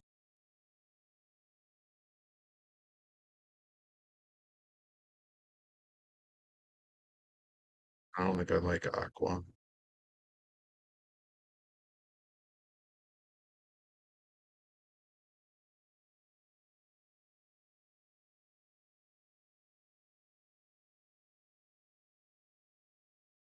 I'm just not an aqua guy. You know what I mean? Just not an aqua guy. Purple's not giving us much anything. So we'll reset that one to 0. Magenta, like, nope, not gonna. So we're pretty much dealing with aqua and blue. Could play with the green, see if the green does anything. Not a whole lot. And we'll go over to saturation and we'll play with the aqua. Makes it lighter, makes it a little bluer. Go into the blue. Ooh, I like that. A lot, not a lot. I like that a lot. That just kind of got cool all of a sudden. And we're going to play with lightness.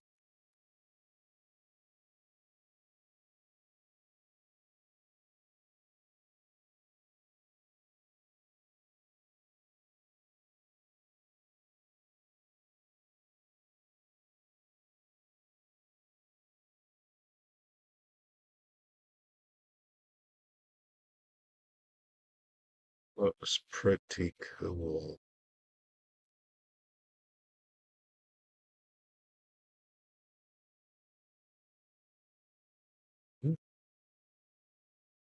I get when I do stuff and it makes me go,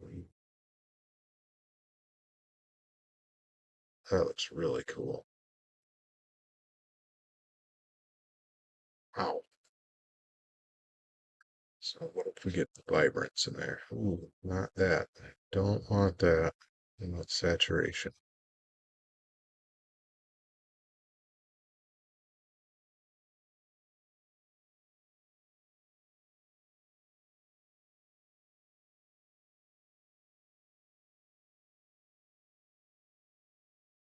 Kind of like that. Need any brightness? No, we don't need any brightness. What about darkness? Ooh, it's kind of cool, but it won't print.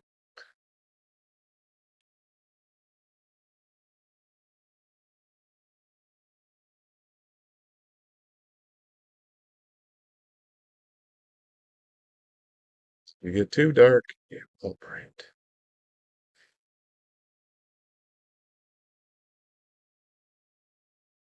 I think I'm gonna pull that back together and see what it looks like. Hmm.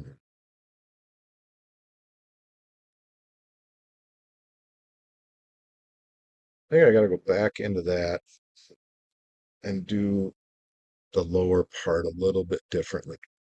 Excuse me, I really like this skyline and this stuff that we've got going on down here.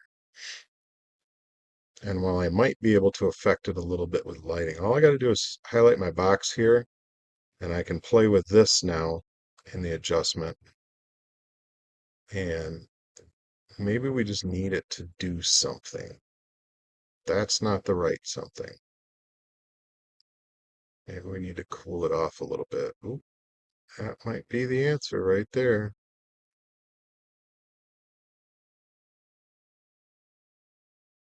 Cool it off a little bit. And if we play with our hue again, maybe take a little bit of the yellow out.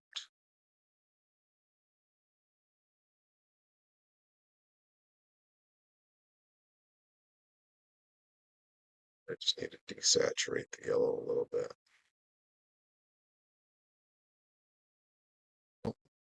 Desaturate the orange a little bit. Ooh,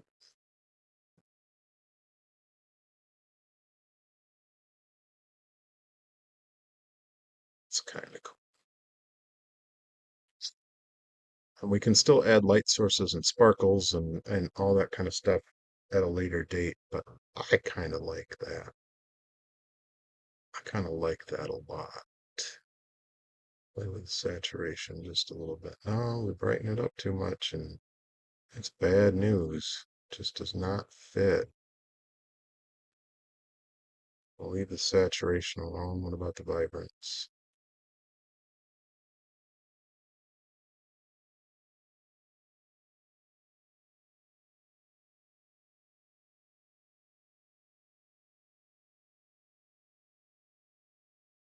Leave that alone. I think I kind of like that.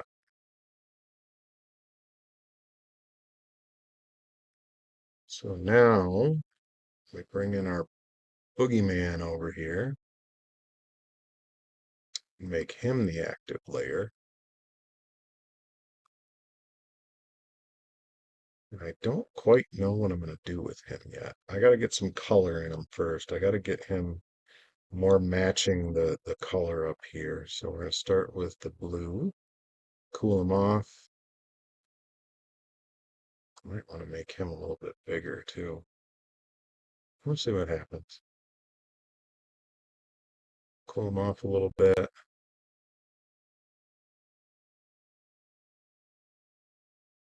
And we don't really need a purple off at all. So let's see what we can do with him. A little more towards the blue. That's too purpley. That's too aqua-y.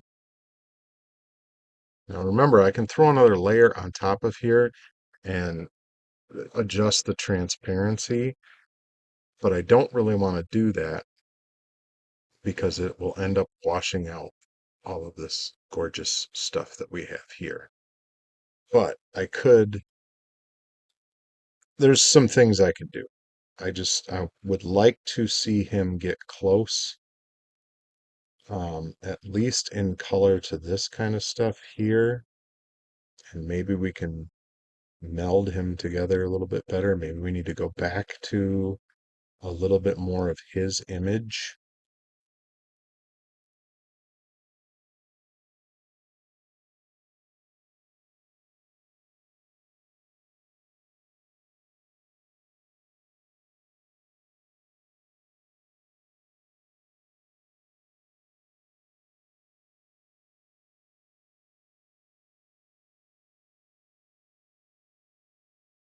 We saturate the blue too much, we lose too much of it.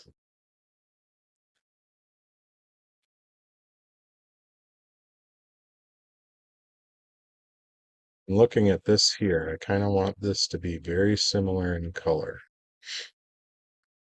And I think we're getting there. Might just need a little lighter, a little darker. Not lighter, just a little darker.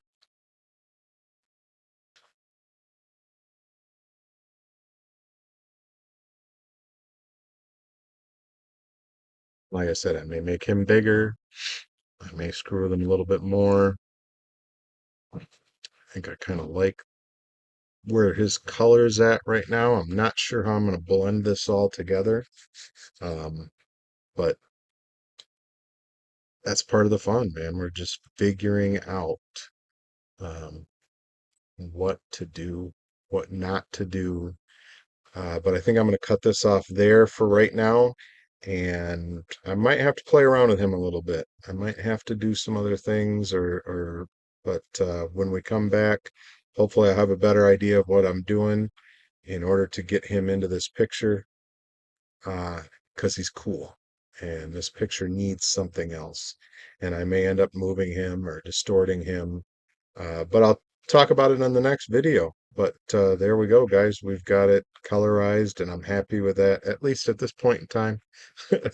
You never know after I look at it for a little while, but we'll catch you on the next one. Thanks for hanging out with me. Don't forget to give me a thumbs up, like, comment, share, subscribe, do all those things that help me with the algorithm, and I will see you guys on the next one. Remember, let the chaos out, guys.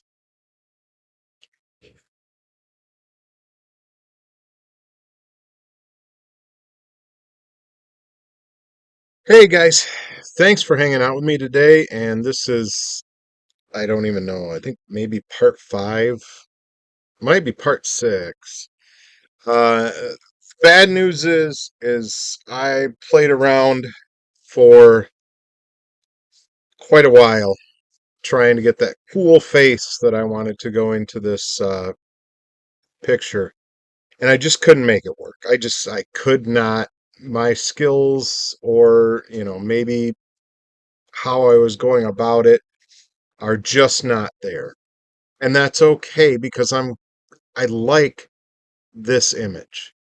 I like it. I can move forward. I can do some lighting to it, and I can make it good enough, even though it would have been cool to have the devil hanging out in the sky or off the side of the mountain or whatever. And I just maybe don't have the skills for it, or it's just not something that's possible to merge two images like that are that disparate in color and composition.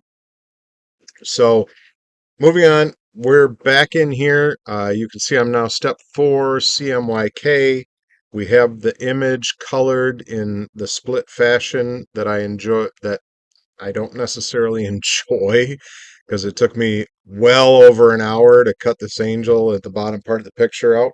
Um, but it seems to be the way that I'm having to do my images right now. And my eyeballs are getting tired because I've been at this all day. Um, and that's cool. That's fine. I've been enjoying my day. Do not get me wrong when I say, oh, I've been at this all day. That's, you know, that's what I set aside time for. And if I could plow through and get a couple images done, that would be awesome. But at this point in time, it doesn't seem to be possible because I'm playing around. I'm literally seeing what I can and cannot do. Um, so we're going to move forward with this. We're going to add some light effects to it. I don't really see anything else that I feel like I have to remove, extend, um, any of that kind of stuff. I do want to play around with Photo Composer at some point in time, but it's just not the time to do it. I've already done, everything that I can think of, and maybe I will find. I mean, there's this image fusion here, um, so maybe I should try that. Maybe I should try. You know, let's just see what happens if I put that. Um, uh, where are we? Let's just try the image itself.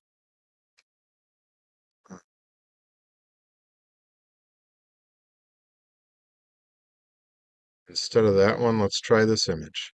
Let's see what this image fusion does. Let's have some fun.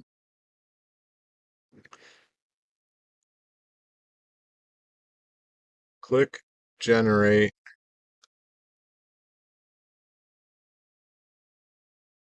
Select an image style.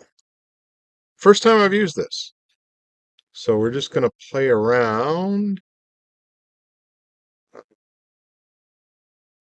Do they have a cinematic? They got a steampunk. Bear with me, guys. It's the first time I've done this. So I have no idea. It does not look like they've got like a cinematic style. Okay, so that's the style. I don't think this is going to work. So never mind. Anyways,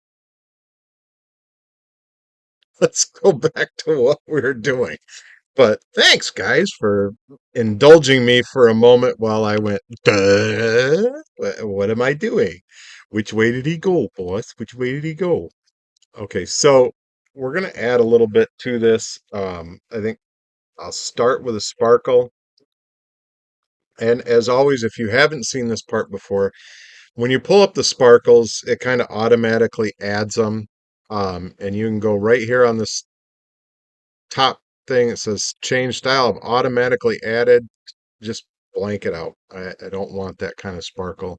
I didn't see a need. I don't see a need for making my images overly sparkly, but I do think that there's something to um, adding them. And you got to click on this select sparkle tool. This is add, and that's erase. And kind of where I want to do it is just right in the middle of this light down here.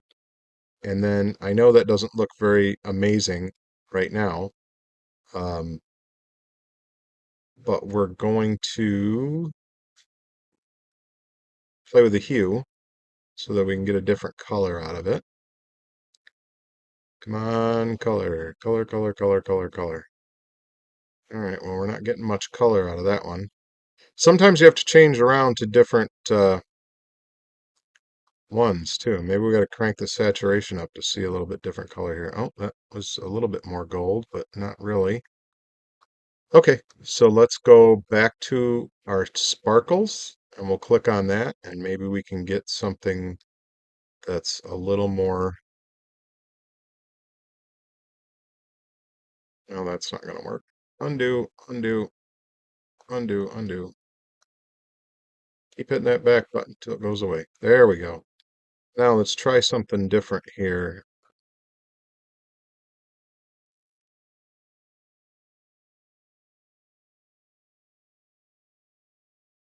Now maybe if I do it, I'll change them. Okay, now it's going to change them a little bit.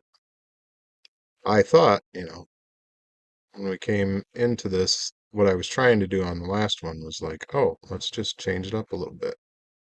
They've got hearts in here. They've got like a little bit of a color splash type of deal. That might be cool in there.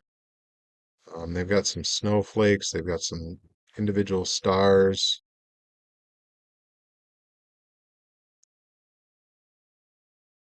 Just kind of looking at them, see which one I think might work. For here, I don't want something that's like gaudy or, won't do. I think maybe that one. But I'm going to undo it because I want it slightly different place. Come on. So I'm going to go grab that one and I'm going to kind of put it up there. And maybe we can change the hue of that one. Something definitely affect how big it is with the intensity. So playing around again, guys. I mean, that's what I do is I play around and I try to figure out, what's going to be fitting for my, I don't like this, for my image. Well, I'll just click clear just to get rid of it. And that puts us back to the automatic sparkles. I don't want the automatic sparkles. Maybe we'll just try this base one right here. Sheesh. Should have done that one to begin with. Did that even add the sparkle? Can't tell. Zoom, please. Oops. Yeah, it does look like it added it.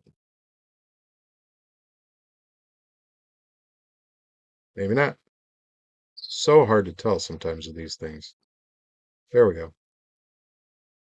And for some reason, it doesn't always like to give me what I want when I click on it.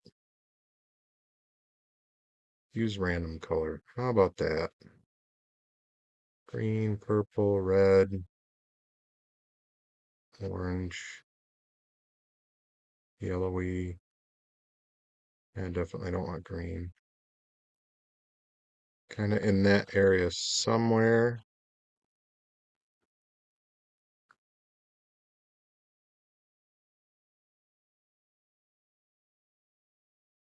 Make the intensity up a little bit.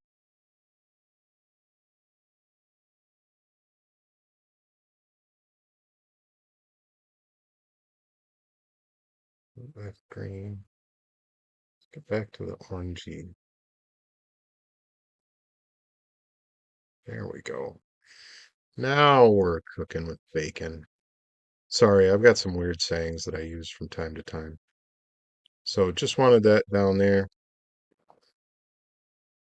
I could add sparkles to some of these other little things, but I just don't think it's necessary. I don't want to get overly bedazzled in my thing. So I'm going to try light rays next. Um, which, hey, that would be cool if that would print, but it does not print. So there's no way that the printer would be able to do that justice. So this is single source light rays, and we can move this around and we can change the direction of the light rays by moving it around. We can apply a mask to this to get it like, it's kind of neat, but I don't think it'll work. Um, we have directional light rays, which we can, you know, move around from different places. If anything in here with directional, I'd probably go straight up with it. I'd probably take the saturation down because I don't really want it to do anything to the colors of the picture. Although maybe it's just the intensity. Intensity and length.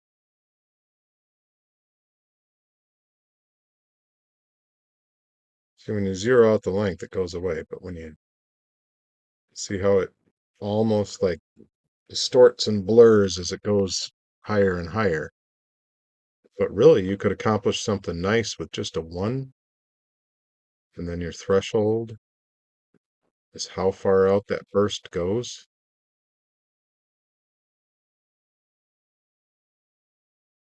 So you can keep it to just the clouds and stuff, which is kind of neat. Change the hue of it a little bit. But this is going to affect the overall coloration of my thing. So if I do anything here, I would use a single source of light. Um, which I don't think I'm going to use. It's going to clear it. It's going to process it. All we got to do is hit the back button. It's gone. So we still have our sparkle down there. What we're going to try next is light hits. And I don't like that one for this particular photo because these have tails on them and it's difficult to adjust the size. You can't really adjust the size. You can move it around. Like you can put it wherever you want. A lot of times I do them like off to the side, so they're just giving some light in the background, which I think is what I want to do with this one. Just pull it down there, and then play with the hue. Kind of see if we can get into that orangey glow. It's not the right orange. I think it's back over here.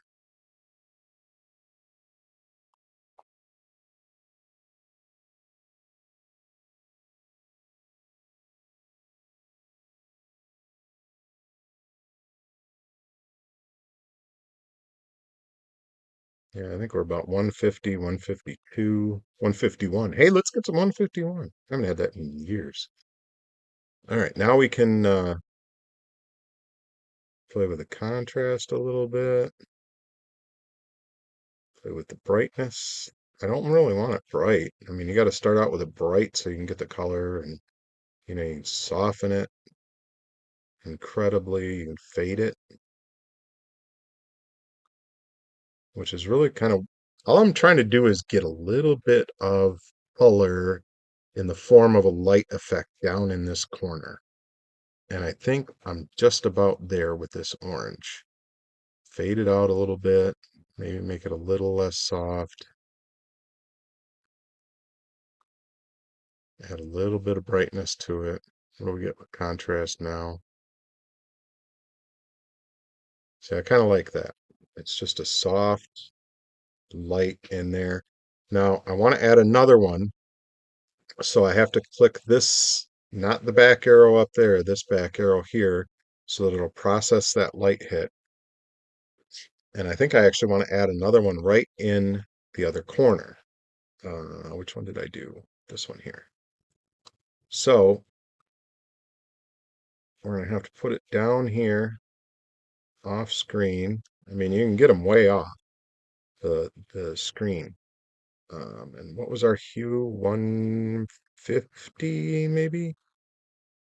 It's 151. I remember that now. And we'll turn our saturation up so we get the nice little orangey glow out of there. Turn our brightness down. Turn our softness up because we're not trying to wash anything out. Fade it. We just want a little bit of color in that corner.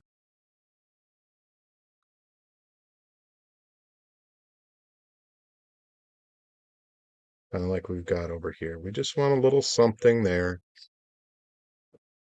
and I'm okay with that. And then we're going to go back in, and this time I'm going to do something a little bit different. And before I move that around, I want to get my color right because we want to be in the blue range.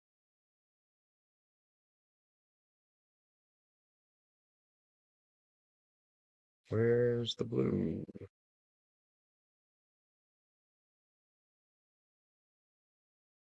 Well, there must be very little blue range. That's purple. It's greenish yellow. It's got to be right in there, maybe.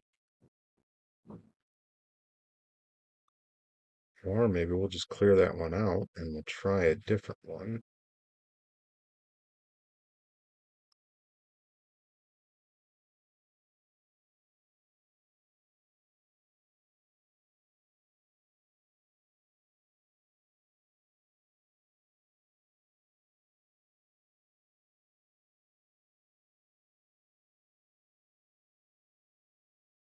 Right, so that's going up to purple. We want to be definitely in the blue. Sorry guys, I'm concentrating. I know I do this stuff where I'm just not great at talking while I'm working sometimes. Turn the brightness down. Well, I don't softness, fade. I don't want much. That's the whole thing is I don't really want like a lot of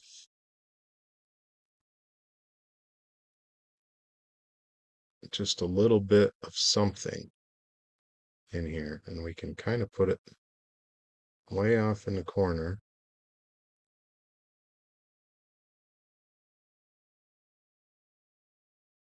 Play with our brightness a little bit, play with our contrast a little bit.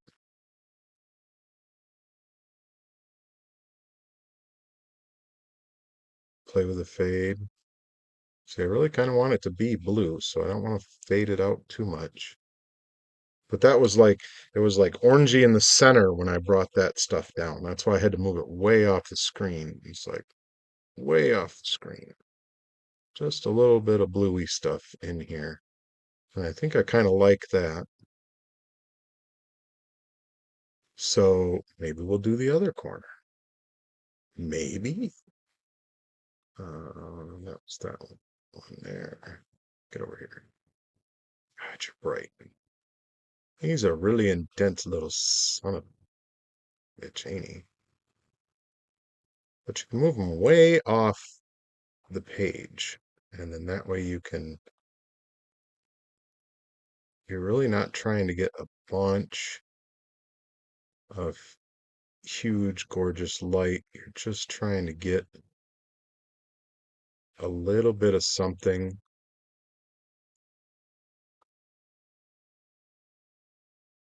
So you got to play with all these bars and get it to where you like it.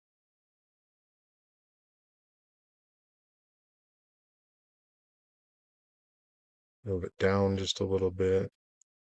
Fade it out a little more. So that's light. Now, if this was a little bit different picture, I've done some really cool stuff with light rays. Um, in terms of like, let me show you. Real quick, if you apply a mask, like literally, I could put this up here, apply a mask, like put the range way down, put the expansion way down, way up. You can do a spotlight, you can do a lot with these. There's amazing, amazing things that I've done with light. Um, get out of there. All right, I'm gonna have to back up from that because I definitely don't want that. I want this. So I'm gonna pop over into design while I've got you guys with me here, and I am going to come on any moment now. I might have just lost this. occasionally with any software you get a crash, and hopefully it's not going to crash and just blow everything out. But if it does, really, I'm done here. All I'm going to do is stick my logo on it, and then I will start. Well, I'll look at it for a couple more days just to make sure, but pretty much I think this one's ready for print. Um, so I can do this all over again, super easy, super simple. You guys don't have to follow me for that. But if you like what I'm doing, um, heck, if you just like me, because I'm a crazy old coot and I do some weird stuff and I monkey around, I fumble around and find out. Let's put it that way. You know, give me a like, throw a comment down in the comments here. Find us on any of the other social media. It's Kaosivity, and subscribe. Don't miss out on any of the crazy old adventures I get up to while I'm running around doing stuff in my computer. And that will do it for this series, guys. Thank you for hanging out with me. Thank you, as always. Uh, let the chaos out.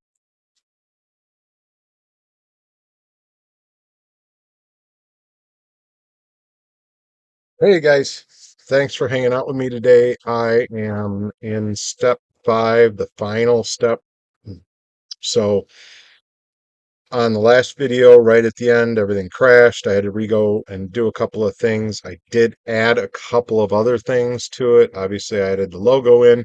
We're now in GIMP because I'm going to show you what I do with an image after I get done with it, because I have to blow it way up in order to use it effectively for the sizes that I'm looking for. So in here in GIMP, the first step I'm going to take is I'm going to scale the image in here.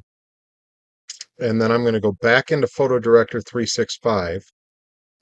So I want my PhotoDirector365 will blow it up 4 times, and I want the final outcome image to be approximately 12,000 wide. So that means I need to scale this image up to 3,000. So I'm going to change the width to 3,000, which gives me a height of 2401. And then I'm going to come in here and I'm going to change this to pixels per inch. That's at 300 pixels per inch, which is fine. And I'm going to choose the no halo scale. So all we're doing is making the image a little bit bigger so that when we blow it up 4 times its size, it's the right size for using for what we're doing as far as print on demand goes. So real simple, quick, and easy.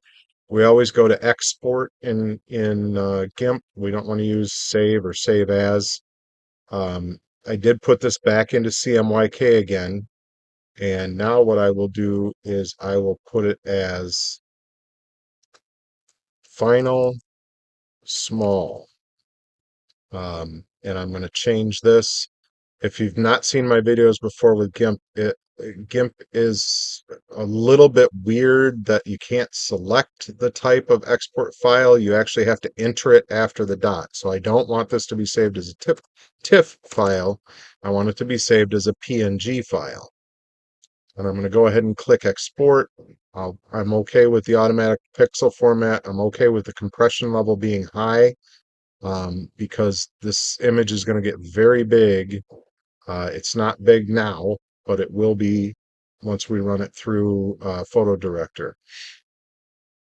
And the problem is with any print-on-demand company, they all have their sizes, and some, like mine, goes up to either 150 or 200 megabytes. But what I've noticed is that I have difficulty getting it to upload when it's that large. So I'm going to go ahead and close out a GIMP. We've already exported it. And then I'm going to go in here to PhotoDirector and we're going to use the image upscaler. So we're going to take that last one. Where are we at? 601. I changed it, so now I can't find it. Final small. There we go. Okay, so we're going to go final small. It's going to give you this horrendous zoom, which is way too close up. You see my resolution. You can change, you can go down a little bit if you want to. I like to have my my images a little bit larger so that when they go into the print on demand, they actually are a higher DPI, which I find most useful. So if you use this slider, you can see you've got before on this side of the slider and after on this side of the slider. And we're not seeing a whole lot because this image was really actually quite good to begin with at 300 or 400 DPI. And so we're not going to get a ton of image variation, which is actually what we want. We don't want it to go crazy with the AI and trying to make things different. So I'm not going to put one, I'm going to put final, large on here, and we'll save that. And I will show you here in a second what else we can do with this. Come on, come on. Stuck at 1%. Well, guys, this is how it works. Um, so what I'll do is I'll take a look at this. This is now 71.5 megabytes, which should upload just fine. I have had a couple that I have had to put into a JPEG because literally the image files got so large that they just wouldn't upload. Um, so we can take this and we can throw it in Paint.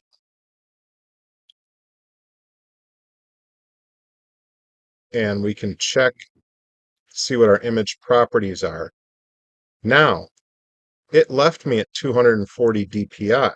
So I'm going to have to jump back into GIMP, and I'm going to have GIMP use its system to upscale it to the proper DPI, because we want to be at 300. Even though we're going to squish the image a little bit for our prints, we want the original image to be at 300 DPI. I'm losing my train of thought because I'm trying to do too many things all at once.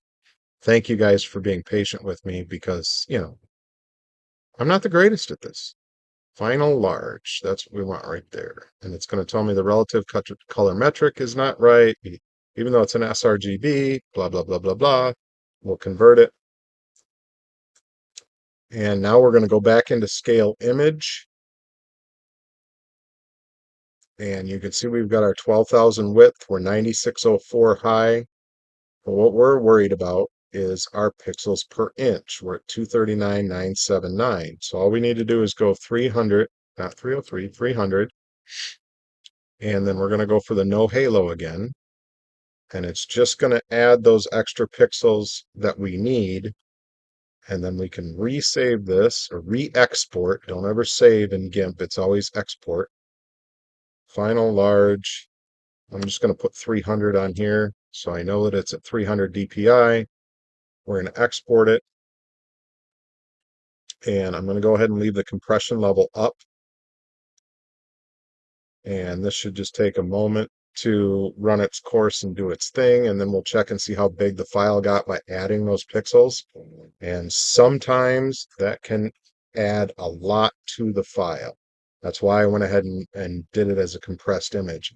When I first started doing this, I was trying to do everything without compressing the images. And I've, since learned a few things. And because supposedly PNG is a lossless format for compression, it doesn't really matter. You might as well go compress it and save yourself the file size if you can. This is taking a little while to export, which tells me that it increased the size of the file quite a bit. Hang with me, guys.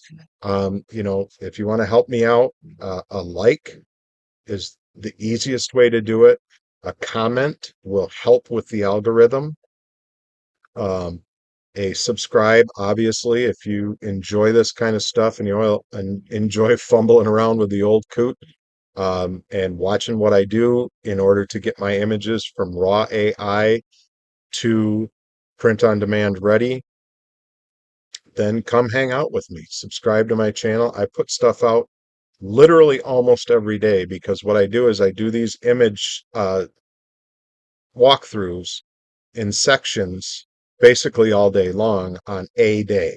And then I have five, six, seven of these videos to put together and put on the podcast and drop them every day. So you can literally grab one of these almost on a daily basis. And then I always put them all together. I don't edit a ton.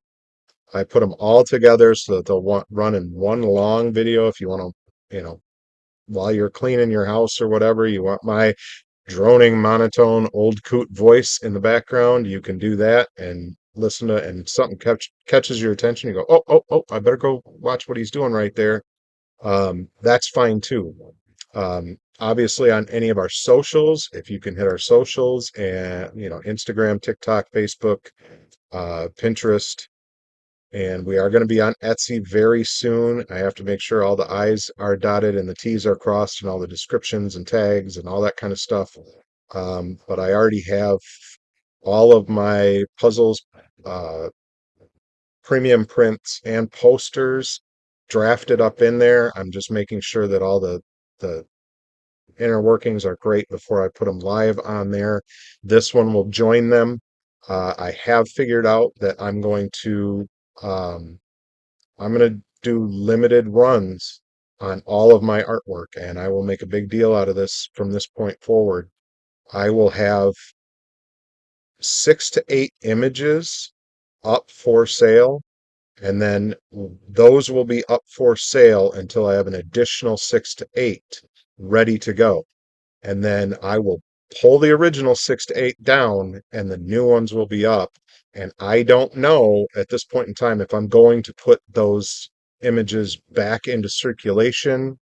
I'm kind of thinking maybe I would put some of them back into circulation, like around Christmas time, like a little before Turkey Day, maybe around Halloween for the holidays. But I've kind of come to this conclusion that I don't want to have 30, 40, 50, 60 images out there all at a given time. So if you see something you really like, grab it. I got a premium print. It's back here on the wall. You can't see it.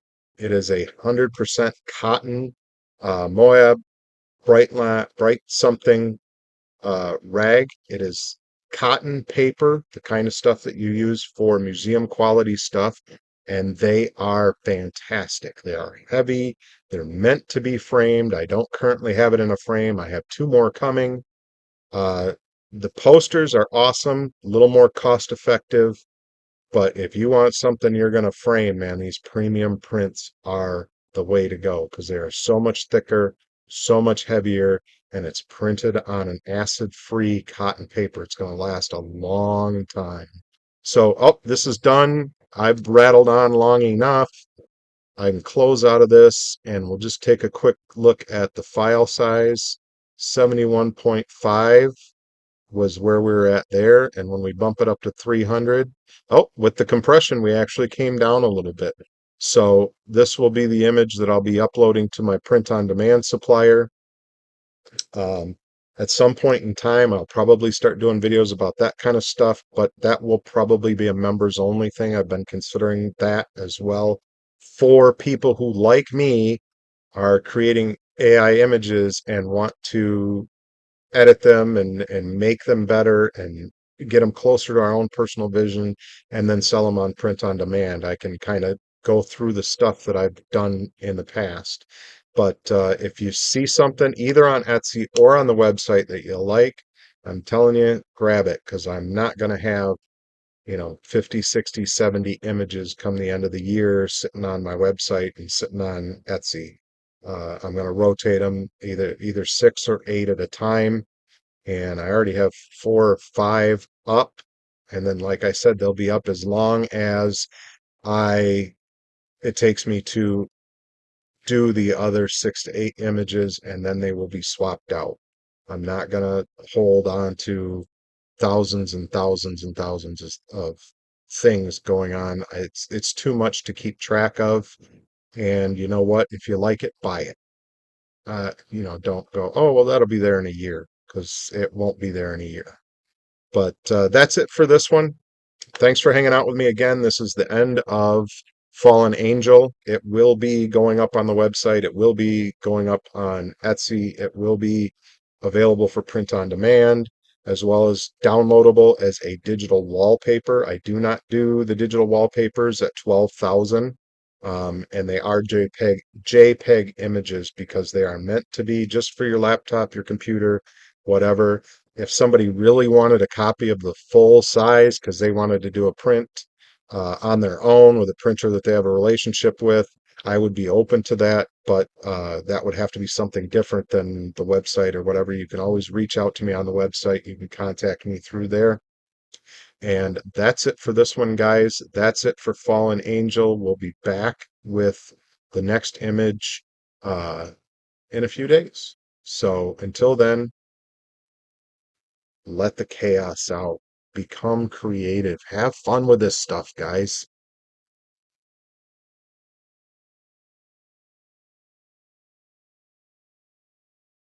Hey guys, thanks for hanging out with me again today. This is the last and add-on to Fallen Angel. Had everything set to go, everything ready to go. I was processing, as a matter of fact, the full, long, all the parts together vodcast video for this particular vodcast, and I was looking at the picture, and in the middle of it, I was trying to put the demon in there because I thought it would be cool. I'm looking at the picture, and I'm looking at the picture, and I'm like, you know what, I got to do something else. So what I did was I was like, okay, let me see if I can just generate a blue orb, and I will see if I can get something that's usable. And this is what I got from the PhotoDirector AI generator, which these are freaking pretty cool pictures, don't get me wrong. But kind of thinking of a planet, kind of a moon or something in the background that I can use. This one caught my eye, maybe could use that one. That one, maybe not so much.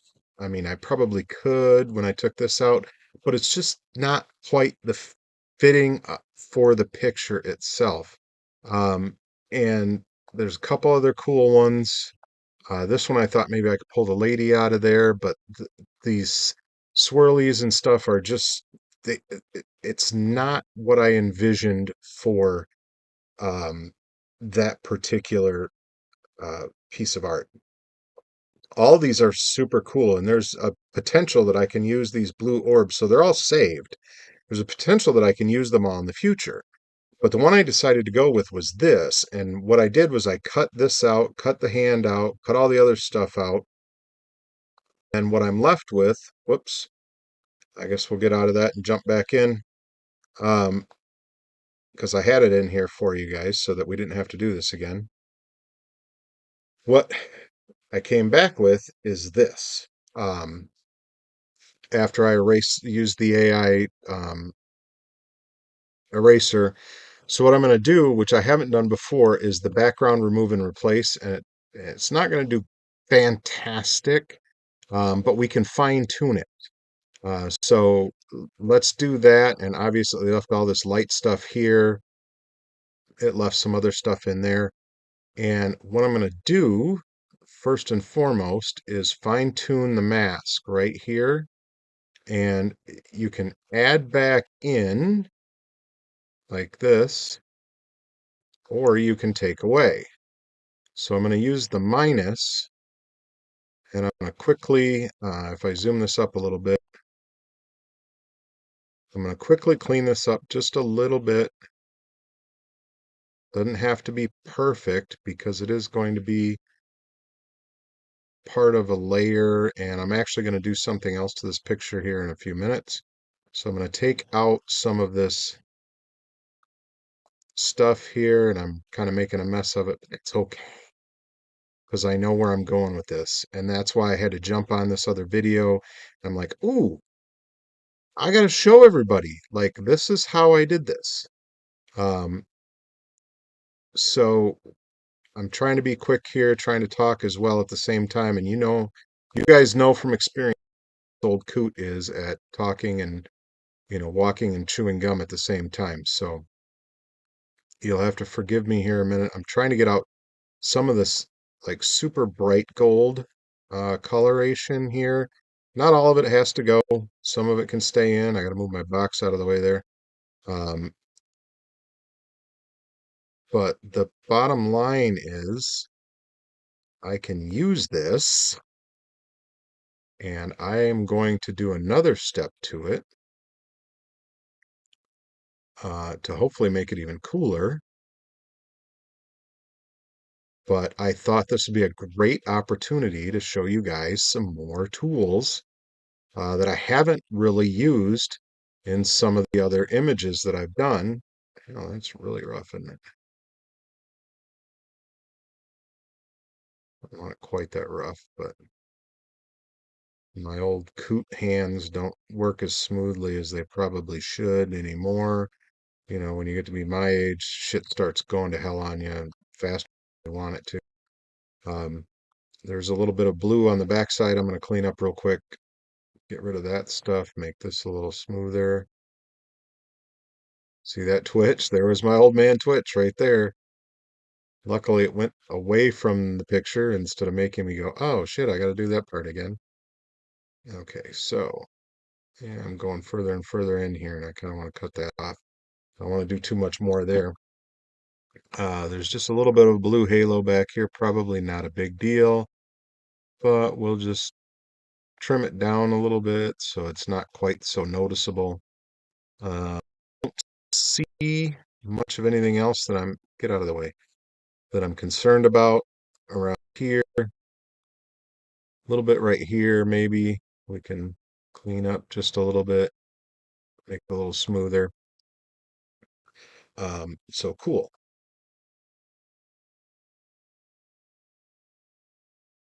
And we should click Save As. That's fine. And now it's saved to the background removal gallery and is now available in the photo composer. Okay, cool. So we'll get out of that. And what I'm going to do is go into design. Oh, wait a minute. Back up because I want to do one other thing first. We're going to go in effects and go to color. And I tried this before and it didn't really work all that great. In one of the other, keep the eyedropper. So I'm going to take that and then I'm going to use the eyedropper again and I'm going to try and grab some of this maybe brighter blue. See how that looks. It didn't do a whole lot. Maybe we can go back in here. Oh, now that did a little bit more. Let's add our tolerance. Maybe not. Nope. We'll play around with it a little bit. But we can also adjust the hue.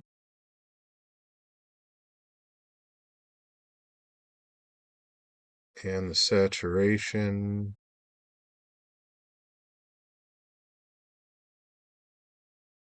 At any rate, I'm going to clear. We're going to see if we can do this without doing that. Just because there's so many varied colors in here that it's very hard to get like that color, and the color remove is cool. Or the color change is cool if you're using something that's got pretty much the same color. The few times I've tried to use it, I'm always trying to use it on something like this where I've got 17 different shades of orange and getting them nailed down is very difficult. So we are going to go over into design and let me get back to fit here a second. And I'm going to duplicate this like we've done before. We're just duplicating it. And then I'm going to, let me see, I got to think about this. Go to dissolve on the blending mode. Move this over. And I want to, that's what I want to do. I want to flip it. So we gotta drag and drop to flip. So we'll make it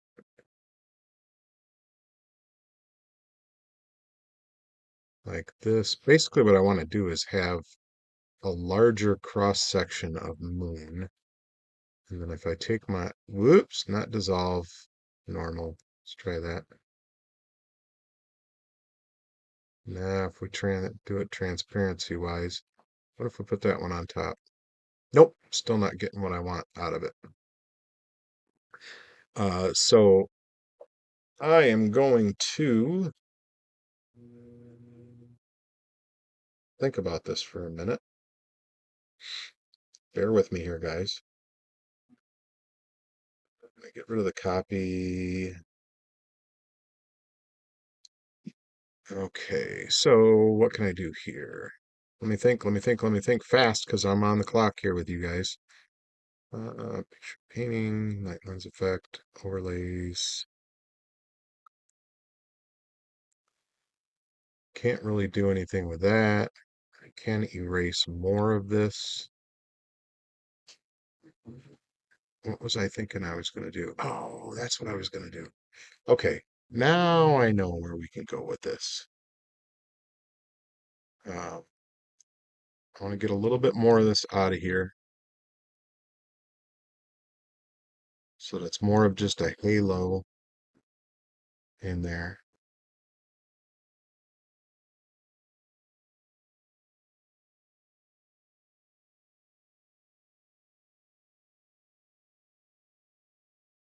I'm not going to use all of this picture. I'm going to flip it sideways and drag the outer edges that I can't get to work off of the screen, off of the image. So basically what I need to do is that part there, go back to my select tool, jump over to guided, and we're going to go back to our buddy object clone.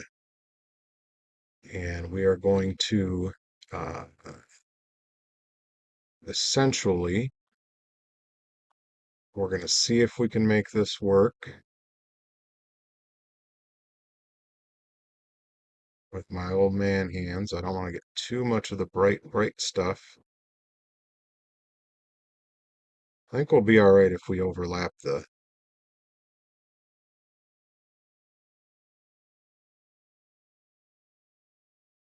get all the ants marching. So we got to get this whole center thing here taken care of. And we're going to go next. And we are going to move it. Oh, it might not do it. Without having a background there, it might not do it. Well, let's see what it does. Nope, just moved that part. Undo that. So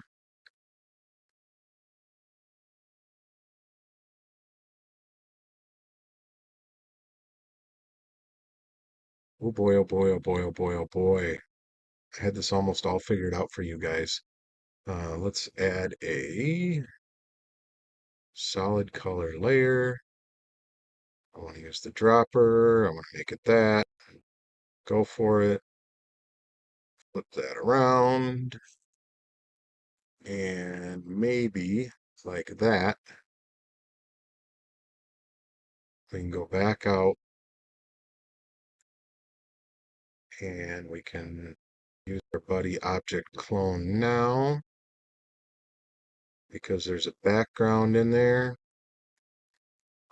Let's do this quick. I can fine tune it later if I have to.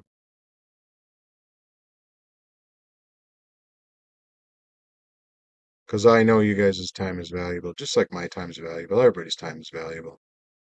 Let's see if we can move this over here. Bada boom, bada bing. And then I'm going to do it again. Make it a little more ragged and jagged, maybe. And I don't need the whole thing this time because, like I said, I'm going to push it up off the screen. I don't want to make it too obvious.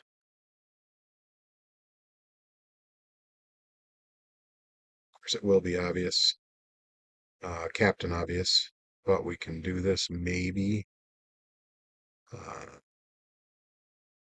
See, this is all fun and games until somebody puts an eye out.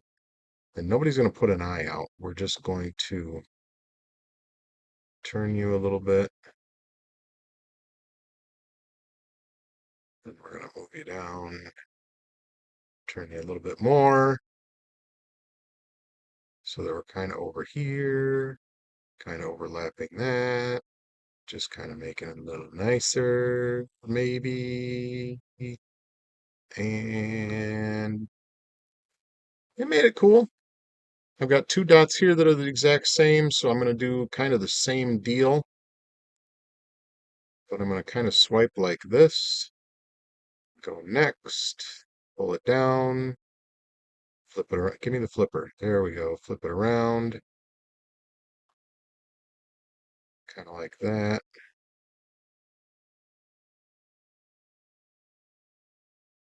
So you guys can play with this stuff and do all kinds of stuff. Oh, that's actually kind of cool. I kind of be liking that. And now I may actually be able to use the color. No, I'm not going to use the color. I'm going to leave this orangey part here because we are going to turn it.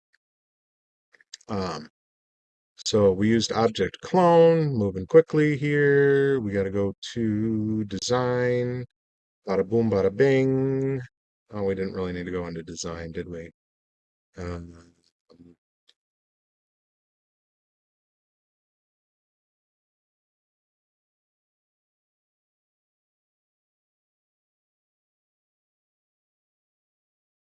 Sorry, guys. Just thinking out loud.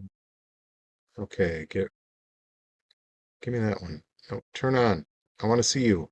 There you are. Get rid of that one.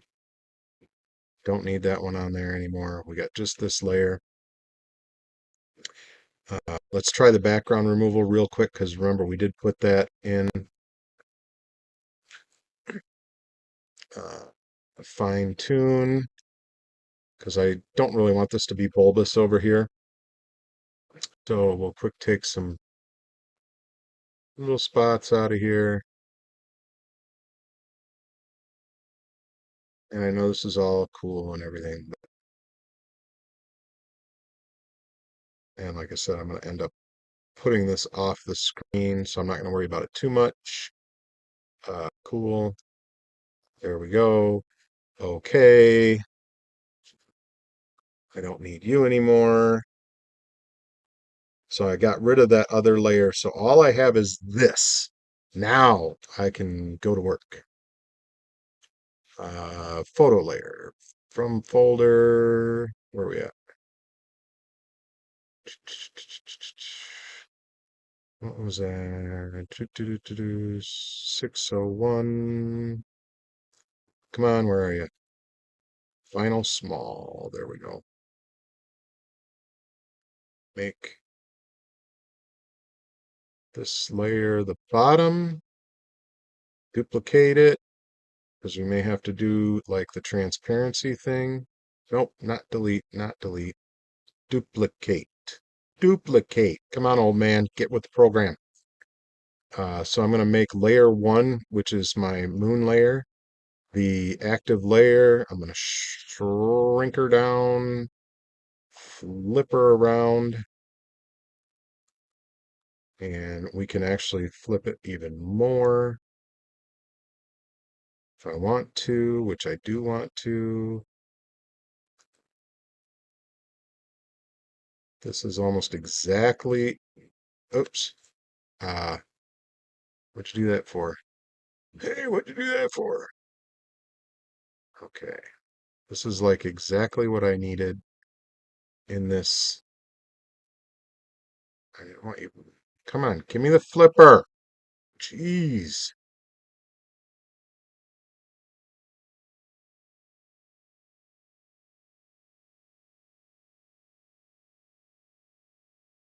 Something like that there. bomb diddly. Put you in between the two layers. And now we can play opacity. Whoops. Activate the layer. Come on. I'm trying to move quickly, so I'm not really getting where I want to get. I need this zoomed up a little bit. Whoops. Other way. I need this zoomed up a little bit so I'm more concentrating on this right here. I want to get it to a point where I want it, and it is good to go. So do I want it that bright? If I wanted it that bright, I could just put it on the thing there.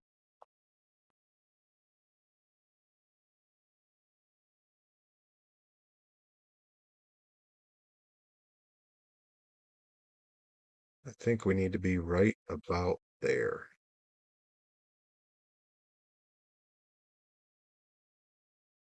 So I need to pivot that a little bit more. I need to pivot that a little bit more. Sorry, guys. I know. You're taking forever. You're talking a bunch of nonsense. Come on, turn. Need to pivot it a little more. See, now I left myself that hole right there, and it didn't work well. But that's okay, because I didn't need anything really bigger than this. Matter of fact, I'm going to shrink this down just a little bit more so that we're right kind of there.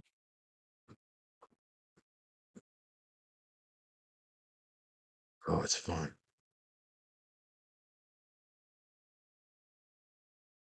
And if I take the transparency up, makes it disappear into the. Ah, I'm on the wrong layer. Am I on the wrong layer? I'm not on the wrong layer. Zoop, zoop. Nope.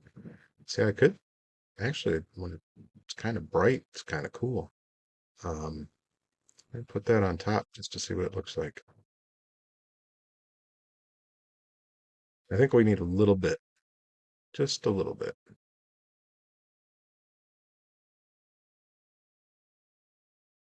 Just soften it up a hair.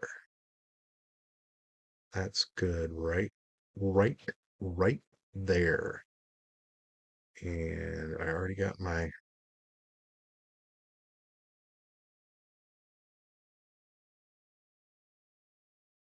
So I'm going to go layer, merge, merge all. And why is this background still in here? Should not be there. But I can crop that. So we'll quick jump over, crop that out. Don't know why that's there, but whatever. Whoops. You got to go to custom. Always got to go to custom. Because otherwise it wants you to do it as a specific size.